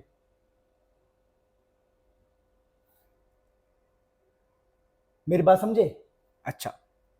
और बोला कि इसको बोलेंगे हम 100 डिग्री सेल्सियस, यानी जहां पर आइस होगा वो 0 होगा और जहां पर बॉइल होगा वो 100 होगा। क्योंकि पानी से कंपैरिजन करना आसान है, हम आइस को भी देखते हैं और खौलते हुए पानी को भी देखते हैं। तो हम आइडिया लगा सकते हैं कि 0 डिग्री का मतलब क्या है और 100 डिग्री का मतलब क्या है। अब मैं कहता हूं भाई हम यहां पर है, इसका मतलब हम अभी ठंडी जगह पे है क्योंकि हम आइस के पास है, 0 के पास है। अगर हम यहां पर है तो हम गर्म जगह पर है क्योंकि हम बॉइलिंग पॉइंट के पास है। तो ये 90 हो जाएगा मान लो, ये 80 हो गया, ये 70 हो जाएगा, 60 हो जाएगा, 50, ऐसे हम डिवाइड कर देंगे पूरा। तो हमने क्या किया, हमने जब हम टेम्परेचर की बात करने लगे तो हमने आइस पॉइंट को 0 डिग्री सेल्सियस कहा। इस सी का मतलब होता है सेल्सियस, तो 0 डिग्री सेल्सियस। और खौलते पानी को हमने 100 डिग्री कहा, तो इसको कहा हमने 100 डिग्री सेल्सियस। तो अभी जो आपने पढ़ा ये सेल्सियस के बारे में है, जहां 0 से लेके 100 तक टुकड़े होते हैं, 100 टुकड़े, 100 टुकड़े होते हैं, 100, तो पूरे 100 पार्ट्स होते हैं, 100। इस स्केल के अंदर 100 पार्ट्स होते हैं, जिसमें ये 0 होगा, फिर 1 डिग्री, फिर 2 डिग्री, 3 डिग्री, 4, 5, 6, 7, 8, 9, 10, 11, 12, 13, 14, 15, करते करते करते करते हम 100 तक पहुंचेंगे। तो अभी हमने टॉपिक का नाम है टेम्परेचर की यूनिट को समझना। तो अभी हमने पहली यूनिट समझी जिसका नाम था सेल्सियस। और सेल्सियस ने क्या बताया हमें? सेल्सियस ने बताया कि 0 डिग्री सेल्सियस का मतलब होता है बर्फ और 100 डिग्री का मतलब होता है बॉइलिंग वाटर। ये हमने किसको लिया है? पानी को। पानी को रेफरेंस मान के हमने 0 डिग्री को क्या बताया? सेल्सियस, और 100 डिग्री को बताया, मतलब 0 डिग्री सेल्सियस को बताया हमने आइस, और 100 डिग्री को हमने बताया खौलता हुआ पानी। और 0 से लेकर 100 तक के 100 पार्ट्स होते हैं। जैसे अभी गर्मी की बात करें तो अभी दिल्ली में गर्मी है 48 डिग्री सेल्सियस। इसका मतलब क्या है? इसका मतलब यह है कि आइस वाले पॉइंट से 48 ऊपर, मतलब ये गर्म की तरफ बढ़ रहा है। 100 मतलब गर्म, तो ये गर्म की तरफ बढ़ रहा है। किस दिन 52 डिग्री होगा तो हम कहेंगे भाई 50 पार हो गया, मतलब गर्माहट की तरफ भाग रहा है। तो इस डिग्री सेल्सियस से हमें आइडिया क्या लगता है, समझ में आ गया कि भाई 0 है तो ठंडा, 100 है तो गर्म, अगर आप 100 के आसपास हो तो गर्म और 0 के आसपास हो तो ठंडा। तो फटाफट नोट कर लो फिर आगे बढ़ते। बेटा अब एक साइंटिस्ट आए केल्विन, केल्विन ने कहा, केल्विन साहब ने कहा, एक साइंटिस्ट का नाम था केल्विन। ये तो सेल्सियस की बातें कर रहे हैं हम, सेल्सियस स्केल है ये। अब केल्विन नाम के एक साइंटिस्ट आए, केल्विन ने कहा मैं इसको बोलूंगा 273.15 केल्विन, यानी बर्फ को उन्होंने 273 का नाम दिया और खौलते पानी को 373 का नाम दिया। तो केल्विन ने अपना स्केल बनाया और इनके बीच में वही 100 टुकड़े कर दिए, 1 2 3 4 5 6 7 8 9 10 11 12 13 100। तो सेल्सियस कहते हैं हम बर्फ को 0 बोलेंगे और खौलते पानी को हम 100 बोलेंगे, लेकिन केल्विन साहब कहते हैं हम बर्फ को बोलेंगे 273 केल्विन, टेम्परेचर है ये।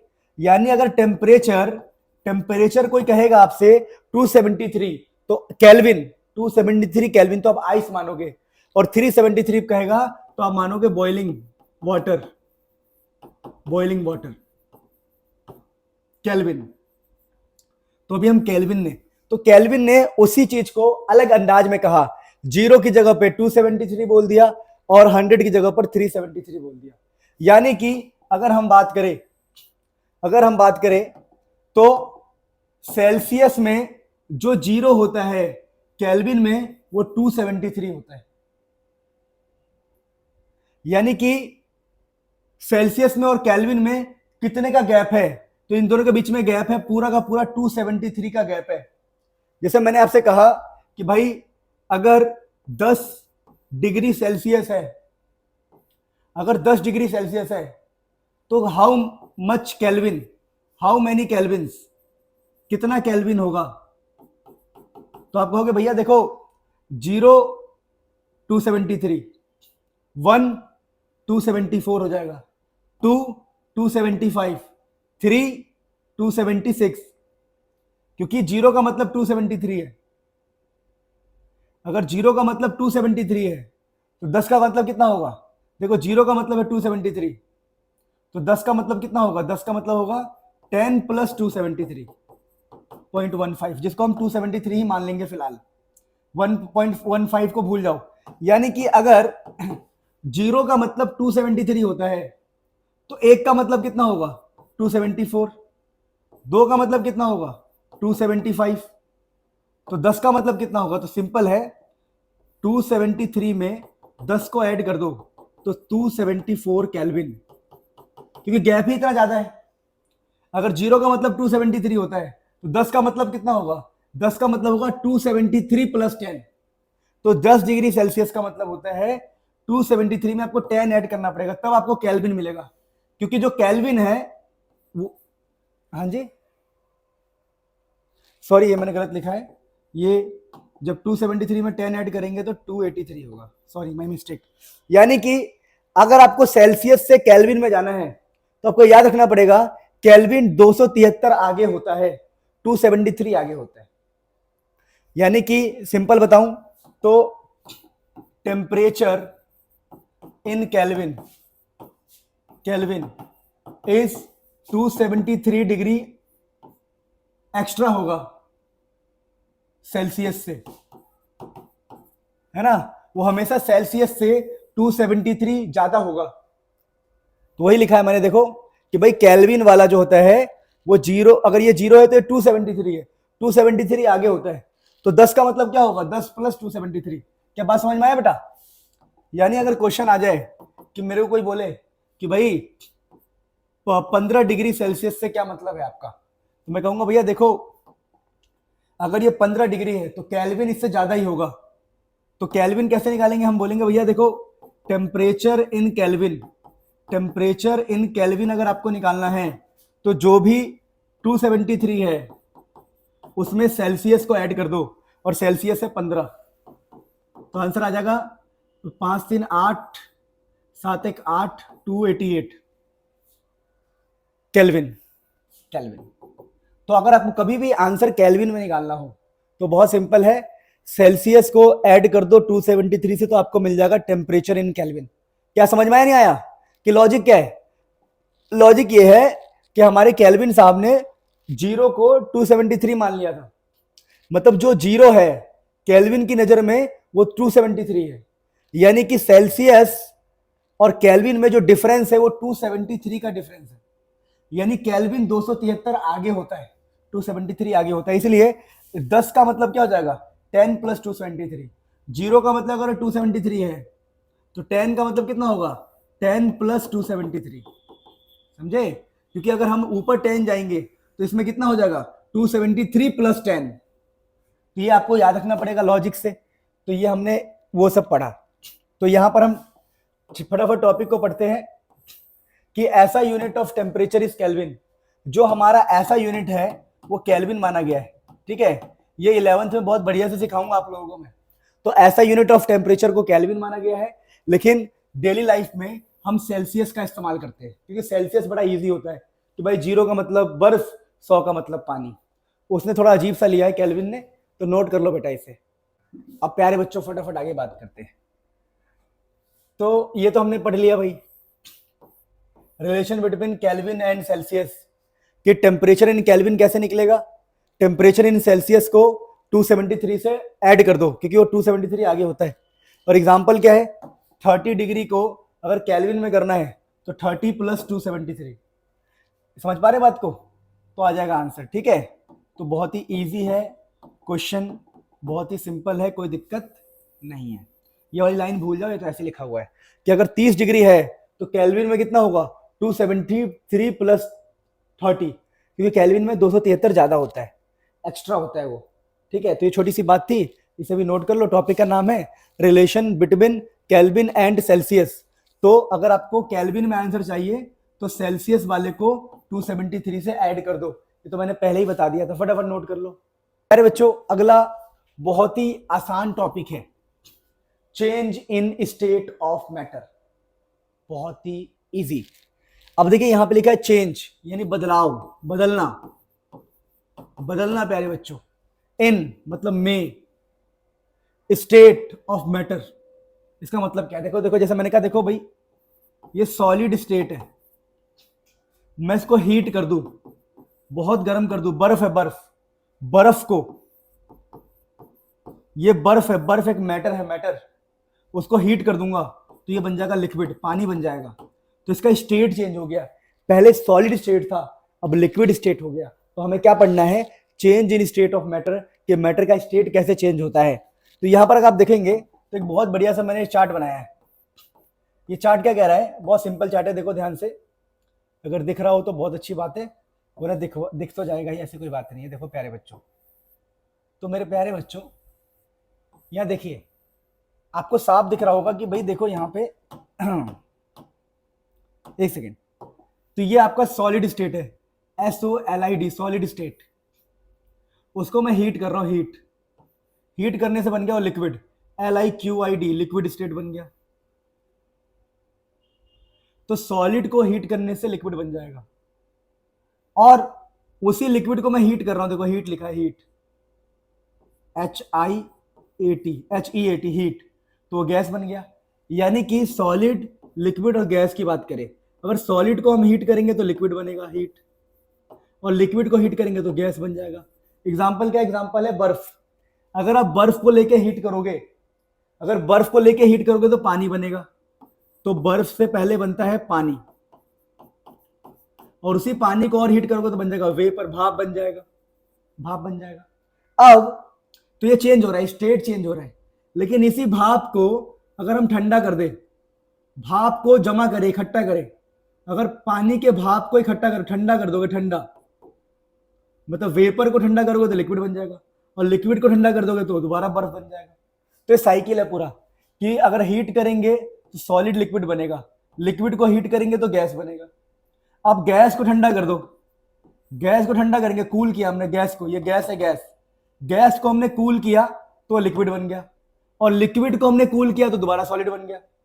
यानी कि हीट करने पे सॉलिड से लिक्विड, लिक्विड से गैस, और ठंडा करने पे गैस से पहले लिक्विड आएगा, फिर लिक्विड से सॉलिड आएगा। तो इसको बोलते हैं चेंज इन स्टेट, कि स्टेट कैसे चेंज होता है, ये तो बहुत आसान था, इसको लिख लो फिर आगे बढ़ते हैं। बेटा इस चार्ट को आपको याद रखना है, दिस चार्ट इज इंपॉर्टेंट। क्या है देखो, बड़ा सिंपल बड़ा आसान, कि हमारे पास सॉलिड है, ठीक है। जब सॉलिड का होता है फ्यूजन, फ्यूजन मतलब टूटना,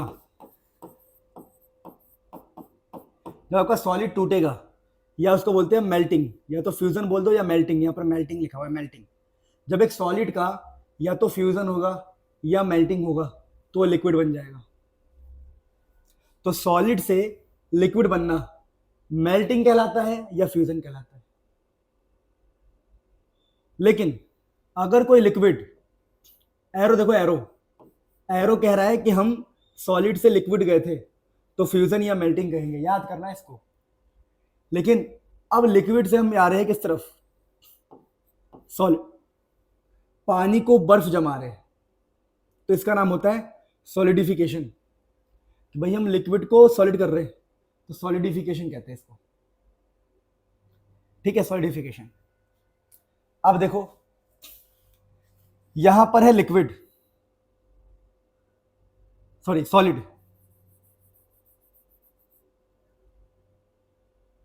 अब सॉलिड से चलो एक पहले यहां से आते, देखो ये आपका लिक्विड है, लिक्विड, लिक्विड से हम गैस बना रहे हैं, गैस दिख रहा है आपको, लिक्विड से एरो गैस की तरफ आ रहा है, तो इसको बोलते हैं वेपराइजेशन, सुना भी होगा, इसको वेपराइजेशन कहते हैं। लेकिन उसी गैस को हम लिक्विड बना रहे हैं, तो आप चाहते हो कि भाई गैस से लिक्विड बन जाए, तो इसको बोलते हैं हम कंडेंसेशन, कंडेंसेशन। तो नाम याद रखना पड़ेगा, मतलब अगर बर्फ है तो बर्फ से हम पानी बनाएंगे, तो जब बर्फ से पानी बनेगा तो उसको फ्यूजन कहेंगे या मेल्टिंग कहेंगे। लेकिन हमने पानी लिया, अब उस पानी से दोबारा बर्फ बनाएंगे, तो लिक्विड से हम सॉलिड बना रहे हैं तो सॉलिडिफिकेशन कहेंगे, सॉलिडिफिकेशन। वैसे ही आपके पास पानी है, आप पानी से बना रहे हो गैस, गैस मतलब भाप बना रहे हो, भाप, तो पानी को जब भाप बनाओगे तो वेपराइजेशन कहोगे। लेकिन उसी भाप का आप दोबारा पानी बनाओगे तो उसको कंडेंसेशन कहेंगे, कि भाई भाप से पानी बनना, कंडेंसेशन। अब लास्ट हमारे पास क्या है, कि आप चाहते हो कि भाई सॉलिड है, आपके पास सॉलिड है, ये नाम याद रखना इंपॉर्टेंट है, आप चाहते हो सॉलिड से गैस बन जाए, तो उसको बोलते हैं हम सब्लिमेशन। ये कहां पर होता है, जो टॉयलेट्स होती है ना, टॉयलेट्स, टॉयलेट्स में गोल बॉल्स रखी होती है नेप्थलीन की, नेप्थलीन बॉल, गोल गोल व्हाइट व्हाइट, तो वो होते हैं सॉलिड। और जब उस पर यूरिन गिरता है तो अपने आप वो बन जाता है भाप, तभी हमारे नाक में खुशबू आती है। तो नेप्थलीन बॉल होता है सॉलिड, वो डायरेक्टली क्या बनता है, गैस, क्योंकि नाक में खुशबू आती है। वैसे ही हमारे घर में होता है, वो बाथरूम में हम लगाते हैं ना एक, जो पैकेट में होता है, पैकेट में जो खुशबू मारता है, वो सॉलिड होता है, पर धीरे धीरे गैस बनता है, हमें खुशबू आता है। क्या बोलते हैं बेटा उसको, जो वॉशरूम में हम रखते हैं, क्या बोलते हैं बेटा, कुछ रखते हैं हम, पैकेट में होता है, पैकेट में लटका के रखते, छेद रहता है उसमें, व्हाइट व्हाइट क्रिस्टल होता है, चलो जो भी है, तो डायरेक्टली वो सॉलिड से गैस बनता है, तो उसको बोलते हैं हम सब्लिमेशन। लेकिन अगर मान लो मुझे गैस को डायरेक्टली सॉलिड करना है, मैंने कहा भाई भाप है, भाप से सीधा बर्फ, भाप से सीधा बर्फ, तो उसको बोलते हैं डिपोजिशन। तो सारे नाम आपको याद रखना है, ठीक है, अच्छे से नाम याद रखोगे बढ़िया से, ठीक है। अगर इसका एग्जांपल आया, सब्लिमेशन का एग्जांपल आया, तो नेप्थलीन लिख सकते हो, naphthalene, naphthalene balls, naphthalene balls है ना, इसको नेट पे सर्च मारो, नेप्थलीन बॉल्स, आपको इमेज आएगा, उससे सीख लेना, ठीक है बेटा। आगे कुछ डेफिनेशंस पढ़ने हमें प्यारे बच्चों, आगे कुछ डेफिनेशन है, बहुत ही बेसिक बेसिक डेफिनेशन है। देखो एक टॉपिक होता है मेल्टिंग पॉइंट, जैसे मान लो ये आइस है, आइस, तो आइस है ना, आइस मेल्ट होना स्टार्ट होगा, ये आइस मेल्ट होना स्टार्ट होता है जब 0 डिग्री से थोड़ा सा, 0 डिग्री से हम थोड़ा आसपास होते हैं, 1 डिग्री, 2 डिग्री, 3 डिग्री, तो ऑलमोस्ट 0 डिग्री के बाद ना हमारा आइस मेल्ट होना स्टार्ट होता है, तो इसी को बोलते हैं मेल्टिंग पॉइंट। तो the temperature at which solid melts and changes into liquid at atmospheric pressure. Atmospheric pressure का मतलब क्या है, कि अभी ना नॉर्मल प्रेशर है, जो भी प्रेशर लग रहा है वो एटमॉस्फेयर की वजह से लग रहा है। ऐसा नहीं है कि हम हाथ से दबा रहे हैं, नहीं, नॉर्मल कंडीशन में, बिल्कुल सिंपल कंडीशन में। जैसे मैंने एक आइस को देखा और वो सिंपल कंडीशन में कोई इस पर प्रेशर नहीं लगा रहा, तो हम कहेंगे भाई नेचुरल प्रेशर है, एटमॉस्फेयर का प्रेशर है। ठीक है, तो टेम्परेचर एट विच, ऐसा टेम्परेचर सॉलिड मेल्ट हो जाए और लिक्विड बन जाए, और प्रेशर क्या हो, बिल्कुल एटमॉस्फेयर का हो, नॉर्मल हो, इज कॉल्ड मेल्टिंग पॉइंट। उसको मेल्टिंग पॉइंट कहते हैं। आइस के लिए मेल्टिंग पॉइंट को 0 डिग्री सेल्सियस माना गया है। तो melting point of ice is 0 degree है। बड़ा आसान डेफिनेशन था, इसको नोट कर लो फिर आगे बढ़ते हैं। तो मेल्टिंग पॉइंट समझ लिया, अब समझेंगे प्यारे बच्चों बॉइलिंग पॉइंट। अब मेरे सुंदर बच्चों, बॉइलिंग पॉइंट का क्या मतलब है कि भाई कहीं पे लिक्विड रखा हुआ है, लिक्विड मतलब पानी रखा हुआ है, और हम इसको हीट कर रहे हैं, हीट करते करते ये बॉईल हो गया, तो हम कहेंगे भाई लिक्विड अब वेपर बन रहा है, लिक्विड वेपर बन रहा है, भाप बन रहा है, मतलब बॉईल हो रहा है, तो वो बॉइलिंग पॉइंट हो गया। तो temperature at which a liquid changes into gas, एक लिक्विड गैस बन रहा है, वेपर बन रहा है एट एटमॉस्फेरिक प्रेशर। मतलब भाई यहां पर ऐसा नहीं होना चाहिए कि तुम कोई अलग से प्रेशर लगा रहे हो, बिल्कुल नेचुरल एटमॉस्फेयर का प्रेशर होना चाहिए। आपको प्रेशर चेंज करने से ना बड़ी दिक्कत हो जाती है, 11th क्लास में पढ़ोगे। तो कुल मिला के कहानी यह है, the temperature at which a liquid changes into gas. जैसे कि वाटर के लिए, water boils at 100 degree, 100 degree पर पानी का वेपर बनना स्टार्ट हो जाता है, तो बॉइलिंग पॉइंट ऑफ वाटर है 100 डिग्री। तो बॉइलिंग पॉइंट क्या होता है, ऐसा टेम्परेचर जब भाप बनना स्टार्ट हो जाए नॉर्मल कंडीशन में, मतलब एटमॉस्फेरिक कंडीशन में। तो प्यारे बच्चे, अभी जो टॉपिक है उस टॉपिक का नाम पता क्या है, बड़ा सिंपल टॉपिक है, लेटेंट हीट।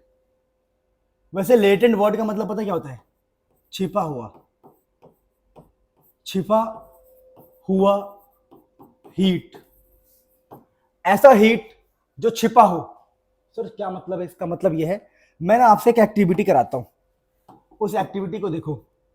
मैंने क्या किया, सुनो, मैंने इस एक कटोरी लिया, उस कटोरी के अंदर ये बर्फ, बर्फ की सिल्ली डाल दी, बर्फ, ये पूरा बर्फ से भर दिया मैंने, ये बर्फ है, बर्फ, आइस, और इसको हीट करना स्टार्ट किया। अभी जो बर्फ का टेम्परेचर है वह है 0 डिग्री सेल्सियस, क्योंकि बर्फ बहुत ठंडा है, तो ये जो बर्फ है, नीला वाला पूरा बर्फ, ये बर्फ है 0 डिग्री पे। अब मैं हीट कर रहा हूं, यहां से गैस मैंने ऑन कर दिया, गैस मैंने ऑन कर दिया, और मैंने यहां पे थर्मोमीटर लगा दिया, थर्मोमीटर, ये आपका थर्मोमीटर है, थर्मोमीटर। तो थर्मोमीटर में अभी लिखा आ रहा है 0 डिग्री, थर्मोमीटर में 0 डिग्री लिखा आ रहा है। थर्मोमीटर क्या होता है, जो हीट नापता है, टेम्परेचर नापता है, सॉरी टेम्परेचर नापता है, बुखार में हम इस्तेमाल करते हैं ना, वही वाला। तो अभी मैं हीट कर रहा हूं इसको, आग लगा दिया मैंने, आग। तो मुझे बताओ अब ये 0 से बढ़ के कितना हो जाएगा, बताओ जी, आग लगाते ही 0 से कितना हो जाएगा, 1 हो जाएगा, क्योंकि आग लगा हुआ है ना। फिर कितना हो जाएगा बताओ, 2 डिग्री हो जाएगा, फिर 5 डिग्री हो जाएगा, 10 डिग्री हो जाएगा, 20 डिग्री हो जाएगा, होगा नहीं होगा, बताओ मुझे। नहीं होगा, आपको लगा कि हो जाएगा पर नहीं होगा। अगर मैं अपने हाथ को रख दूंगा ना इसके अंदर, तब भी मुझे गर्म फील नहीं होगा, मुझे ठंडा ही फील होगा। भले ही नीचे आग लगी हुई है, तब भी मेरे हाथ को गर्म फील नहीं होगा। पता है क्यों, क्योंकि आपका जो हीट है वो छिप गया है। हीट टेम्परेचर बढ़ा नहीं सकता, जो भी आप हीट दे रहे हो वो टेम्परेचर नहीं बढ़ाएगा। टेम्परेचर नहीं बढ़ाएगा तो इसका मतलब क्या है सर, इसका मतलब यह है, देखो हीट जो है ना, हीट, हीट दो काम कर सकता है, दो काम करता है, सुनते रहो, दो काम करता है, हीट हमेशा दो काम करता है। एक टेम्परेचर बढ़ाएगा, टेम्परेचर इंक्रीज करेगा, या फिर स्टेट चेंज करेगा। स्टेट चेंज मतलब सॉलिड को लिक्विड, लिक्विड को गैस, स्टेट चेंज करेगा। तो हीट हमेशा दो काम करता है, या तो टेम्परेचर बढ़ाएगा या स्टेट चेंज करेगा, लेकिन एक टाइम पर एक काम, एक टाइम पर एक काम। मैंने कहा हीट नाम का बंदा है जो दो काम कर सकता है, या तो टेम्परेचर बढ़ाएगा या स्टेट चेंज करेगा, लेकिन एक टाइम पर एक काम करेगा। तो हो क्या रहा है, यहां पर थर्मोमीटर में ना 0 डिग्री ही रहेगा, थर्मोमीटर में टेम्परेचर चेंज नहीं होता। अगर टेम्परेचर चेंज नहीं होता तो आपका हीट क्या कर रहा होगा बताओ? अगर टेम्परेचर चेंज नहीं हो रहा है तो स्टेट चेंज कर रहा होगा। तो होता क्या है बेटा, हम समझना इस बात को, होता यह है कि आपका दिया हुआ हीट हमें दिखता नहीं है, हमें गर्म फील नहीं होता, टेम्परेचर नहीं बढ़ता है। जो भी हीट आप दे रहे हो उससे गर्माहट नहीं आएगी। दोबारा, जो भी हीट आप दे रहे हो उससे गर्माहट नहीं आएगी, टेम्परेचर चेंज नहीं आएगा। तो हम सोचेंगे हीट कहां गया, भाई मेरा हाथ गर्म नहीं हो रहा है, हीट कहां गया? तो जो हीट है छिप गया, हीट छिप गया और छिप के आइस को लिक्विड कर रहा है। क्या कर रहा है वो? लिक्विड कर रहा है। वो आइस को तोड़ने में लग गया, जो हमने हीट दिया था वो आइस को तोड़ने में लग गया, वो छिप गया, इसीलिए गर्म फील नहीं हो रहा है, इसीलिए टेम्परेचर नहीं बढ़ रहा है। उसी हीट को कहते हैं हम लेटेंट हीट। ऐसा हीट जो फील ना हो।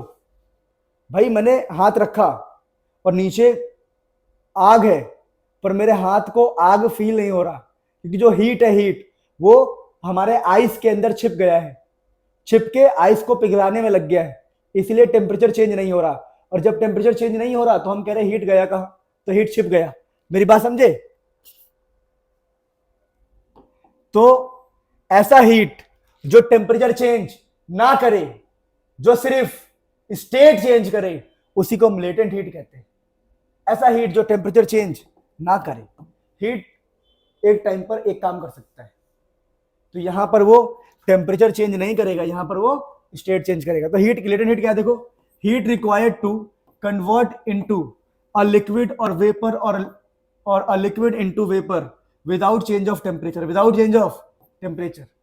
मतलब हीट रिक्वायर्ड टू कन्वर्ट यहां पर आएगा सॉलिड, ठीक है, ठीक से लिखना, ठीक है। Heat required to convert solid into a liquid, liquid into vapour. समझे मेरी बात को कि भैया हम सॉलिड को लिक्विड में कर दे, थोड़ा इसने गलत लिख दिया है, मैं काट दे रहा हूं। Heat required to convert solid into a liquid और a liquid into a vapour, कि भाई सॉलिड को या तो हम लिक्विड बना दे, स्टेट चेंज कर दे, या लिक्विड से हम क्या बना दे? वेपर। तो विदाउट चेंज इन टेम्परेचर, जब टेम्परेचर चेंज ना हो, खाली स्टेट चेंज हो, सॉलिड लिक्विड बन जाए और लिक्विड वेपर बन जाए, तो उस हीट को बोलते हैं हम लेटेंट हीट।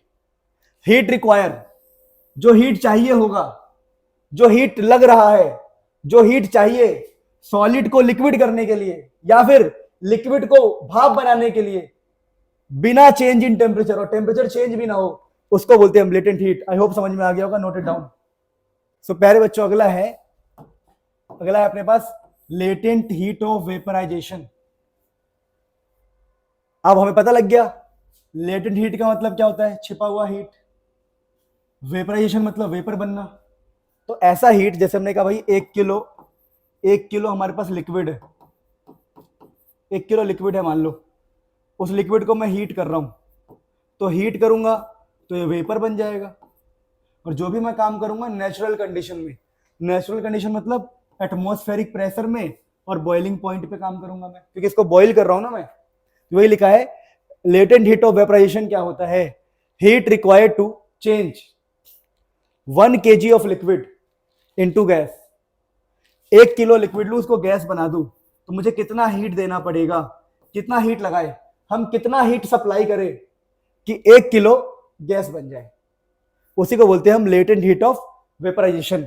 तो heat required to change 1 kg of liquid into gas at atmospheric pressure, मतलब एटमॉस्फेरिक कंडीशन हो और बॉइलिंग पॉइंट की मतलब बॉइलिंग वाली, देखो सिंपल सी बात है, जब हम लिक्विड को गैस बनाएंगे तो बॉइल तो होगा ही, वो होगा, तो boiling point called latent heat of vaporisation.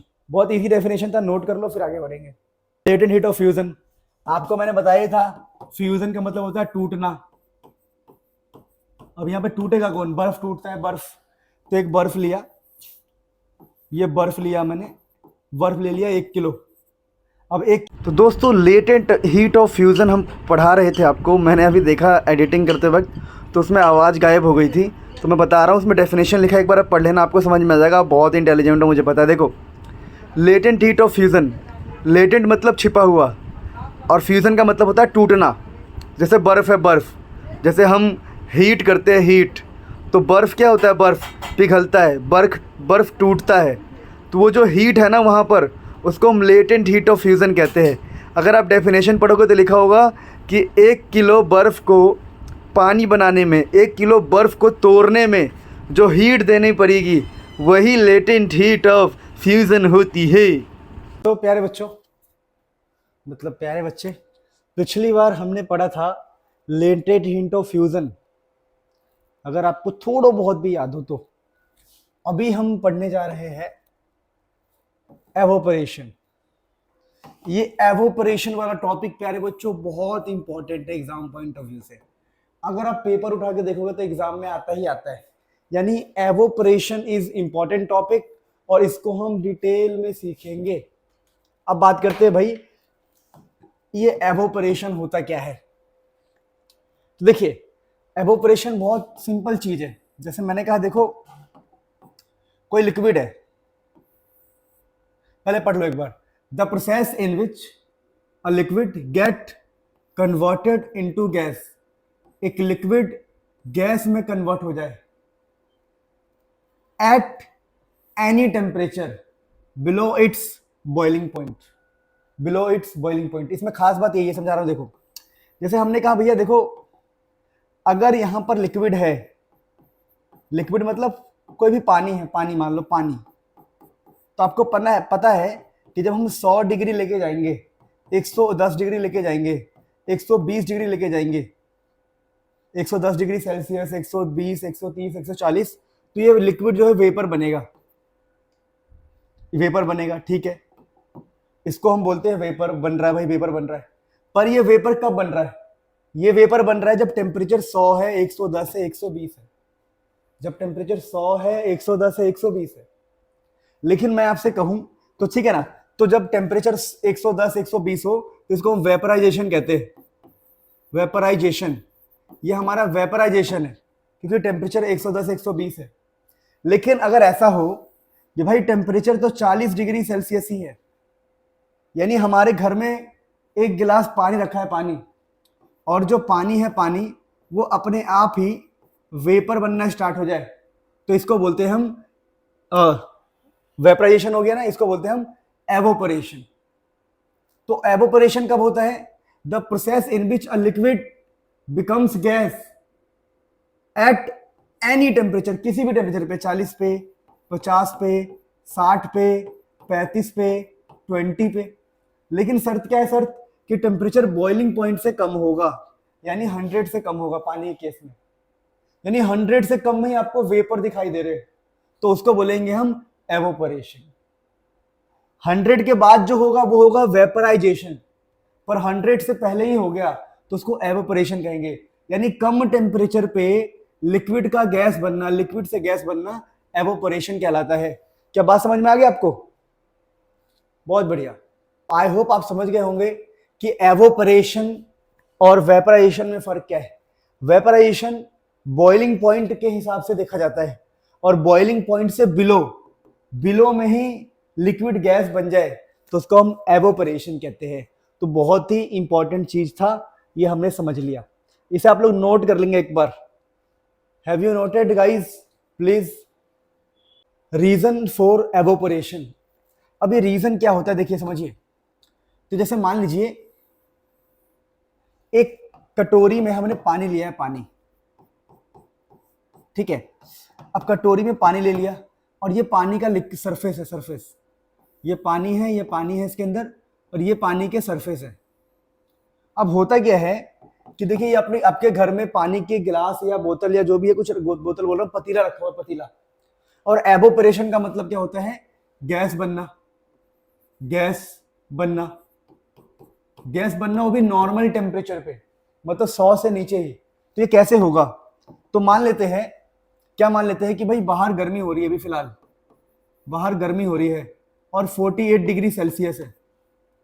48 degree Celsius है। तो होता क्या है प्यारे बच्चों, ये जो यहां पर मतलब 48 डिग्री सेल्सियस मतलब हीट है बाहर, हीट। अब होता क्या है, ये जो मॉलिक्यूल होते हैं, मॉलिक्यूल सरफेस वाले मॉलिक्यूल, ध्यान से देखो ध्यान से, ये जो सरफेस के मॉलिक्यूल होते हैं, सरफेस के मॉलिक्यूल, ये सरफेस के मॉलिक्यूल इन्वायरमेंट से कुछ हीट ले लेते हैं, हीट, क्योंकि बाहर हीट हो रखा है, हीट।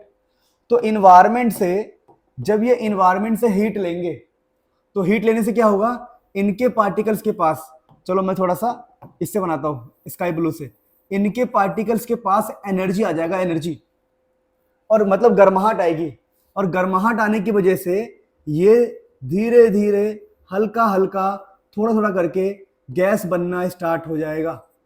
तो इसी को बोलते हैं हम भाई रीजन फॉर एवोपरेशन। तो रीजन फॉर एवोपरेशन क्या हो गया कि भाई एनर्जी को एब्जॉर्ब किया, एनर्जी को बाहर से एब्जॉर्ब किया। तो इसको मैं लिखता हूं आपके साथ, आप भी मेरे साथ लिखिए, पहले डायग्राम बना लीजिए। कॉज ऑफ एवोपरेशन, तो उसका रीजन क्या है, एब्जॉर्प्शन ऑफ हीट या एनर्जी, हीट या एनर्जी को एब्जॉर्ब करना बाय लिक्विड, लिक्विड के द्वारा, फ्रॉम सराउंडिंग, सराउंडिंग के द्वारा, सराउंडिंग के द्वारा लिक्विड, लिक्विड जो है ना, लिक्विड सराउंडिंग से हीट को एब्जॉर्ब कर लेगा। अब सोचो, बड़ा आसान था ये तो, इसे नोट कर लो, फिर आगे एक और टॉपिक, और भी टॉपिक पढ़ने हैं हमें। देखिए प्यारे बच्चों, अगला टॉपिक हमारे पास है फैक्टर अफेक्टिंग एवोपोरेशन, यानी ऐसी क्या क्या बातें हैं जिसके वजह से एवोपोरेशन पे फर्क पड़ेगा, ऐसी कौन कौन सी बातें हैं जिससे एवोपोरेशन पे फर्क पड़ेगा, फैक्टर अफेक्ट पड़ेगा एवोपोरेशन से, एवोपोरेशन पे। तो देखिए पहला फैक्टर होता है सरफेस एरिया। अब तुम बोलोगे सर सरफेस एरिया से कैसे, मान लीजिए मैंने एक पतली सी गिलास में, एक गिलास में रख दिया लिक्विड को, तो यहां पर जो सरफेस एरिया होगा कम होगा, लेकिन एक पतीले में रख दूंगा, पतीले में, तो सरफेस एरिया लिक्विड का ज्यादा होगा। तो भैया यहां पर ज्यादा पार्टिकल एवोपोरेट होंगे, यहां पे कम पार्टिकल्स एवोपोरेट होंगे। तो ज्यादा सरफेस एरिया होगा तो ज्यादा हमारा क्या होगा, एवोपोरेशन। तो फैक्टर अफेक्टिंग एवोपोरेशन में वेरी फर्स्ट ये फटाफट नोट कर लो। तो देखो सरफेस एरिया पे डिपेंड करता है, वो तो आपको पता लग गया, more is the surface area more will be evaporation. अब देखिए टेम्परेचर पे भी डिपेंड करता है। अगर देखिए, अगर एवोपोरेशन में क्या है, अगर आसपास का टेम्परेचर अच्छा खासा हुआ, अगर यहां का टेम्परेचर ज्यादा होगा तो अंदर पड़ी लिक्विड ज्यादा हीट लेगा। अब ज्यादा हीट लेगा, ज्यादा गर्म होगा, तो एवोपोरेशन तुरंत ज्यादा होगा।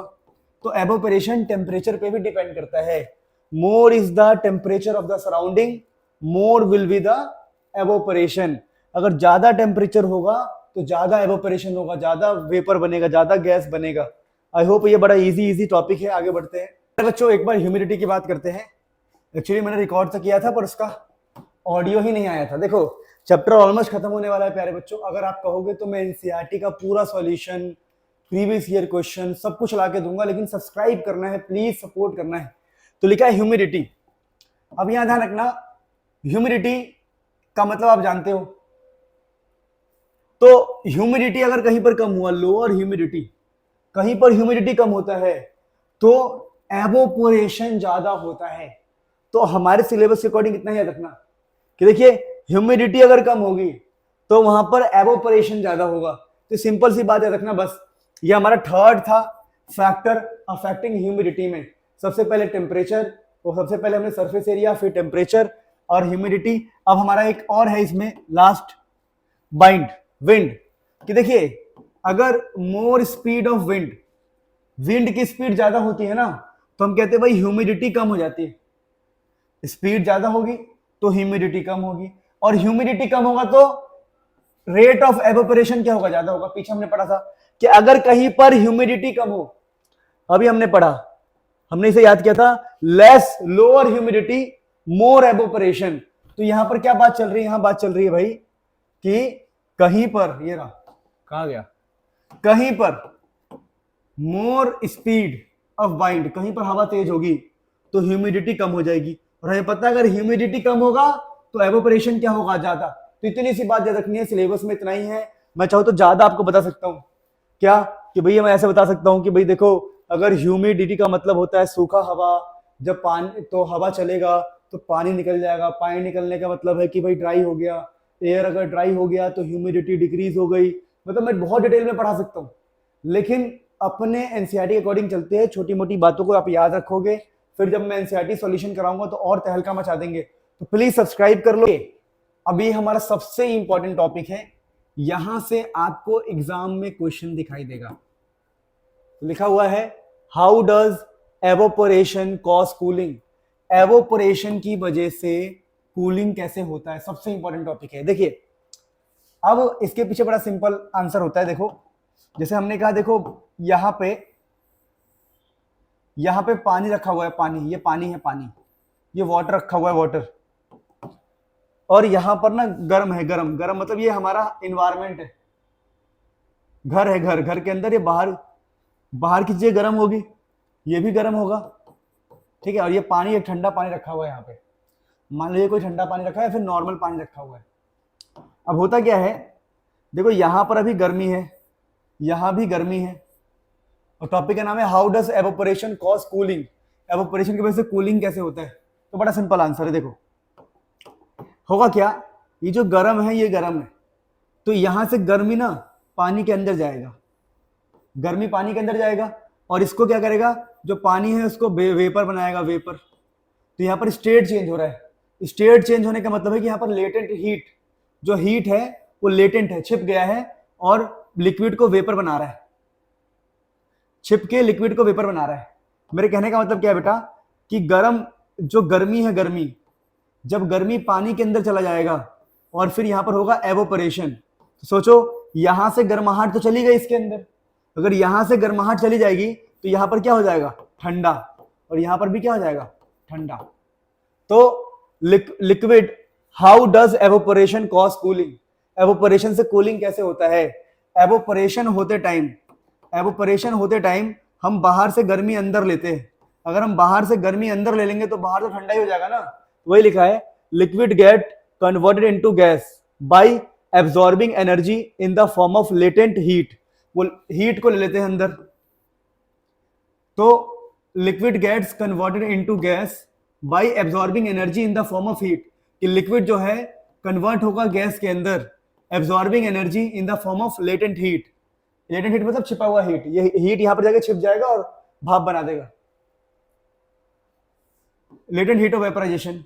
दे absorb this heat from the surrounding, जो हीट एब्जॉर्ब किया गया है सराउंडिंग से किया गया है, सराउंडिंग से, यहां से किया गया है, जिसकी वजह से क्या हो गया, हेंस कूलिंग अकर्स, इसीलिए कूलिंग होता है, कूलिंग अकर्स मतलब कूलिंग होना, इसलिए कूलिंग होता है। तो how does evaporation cause cooling, बेटा समझ में आ गया, बढ़िया से सबको, बहुत बढ़िया।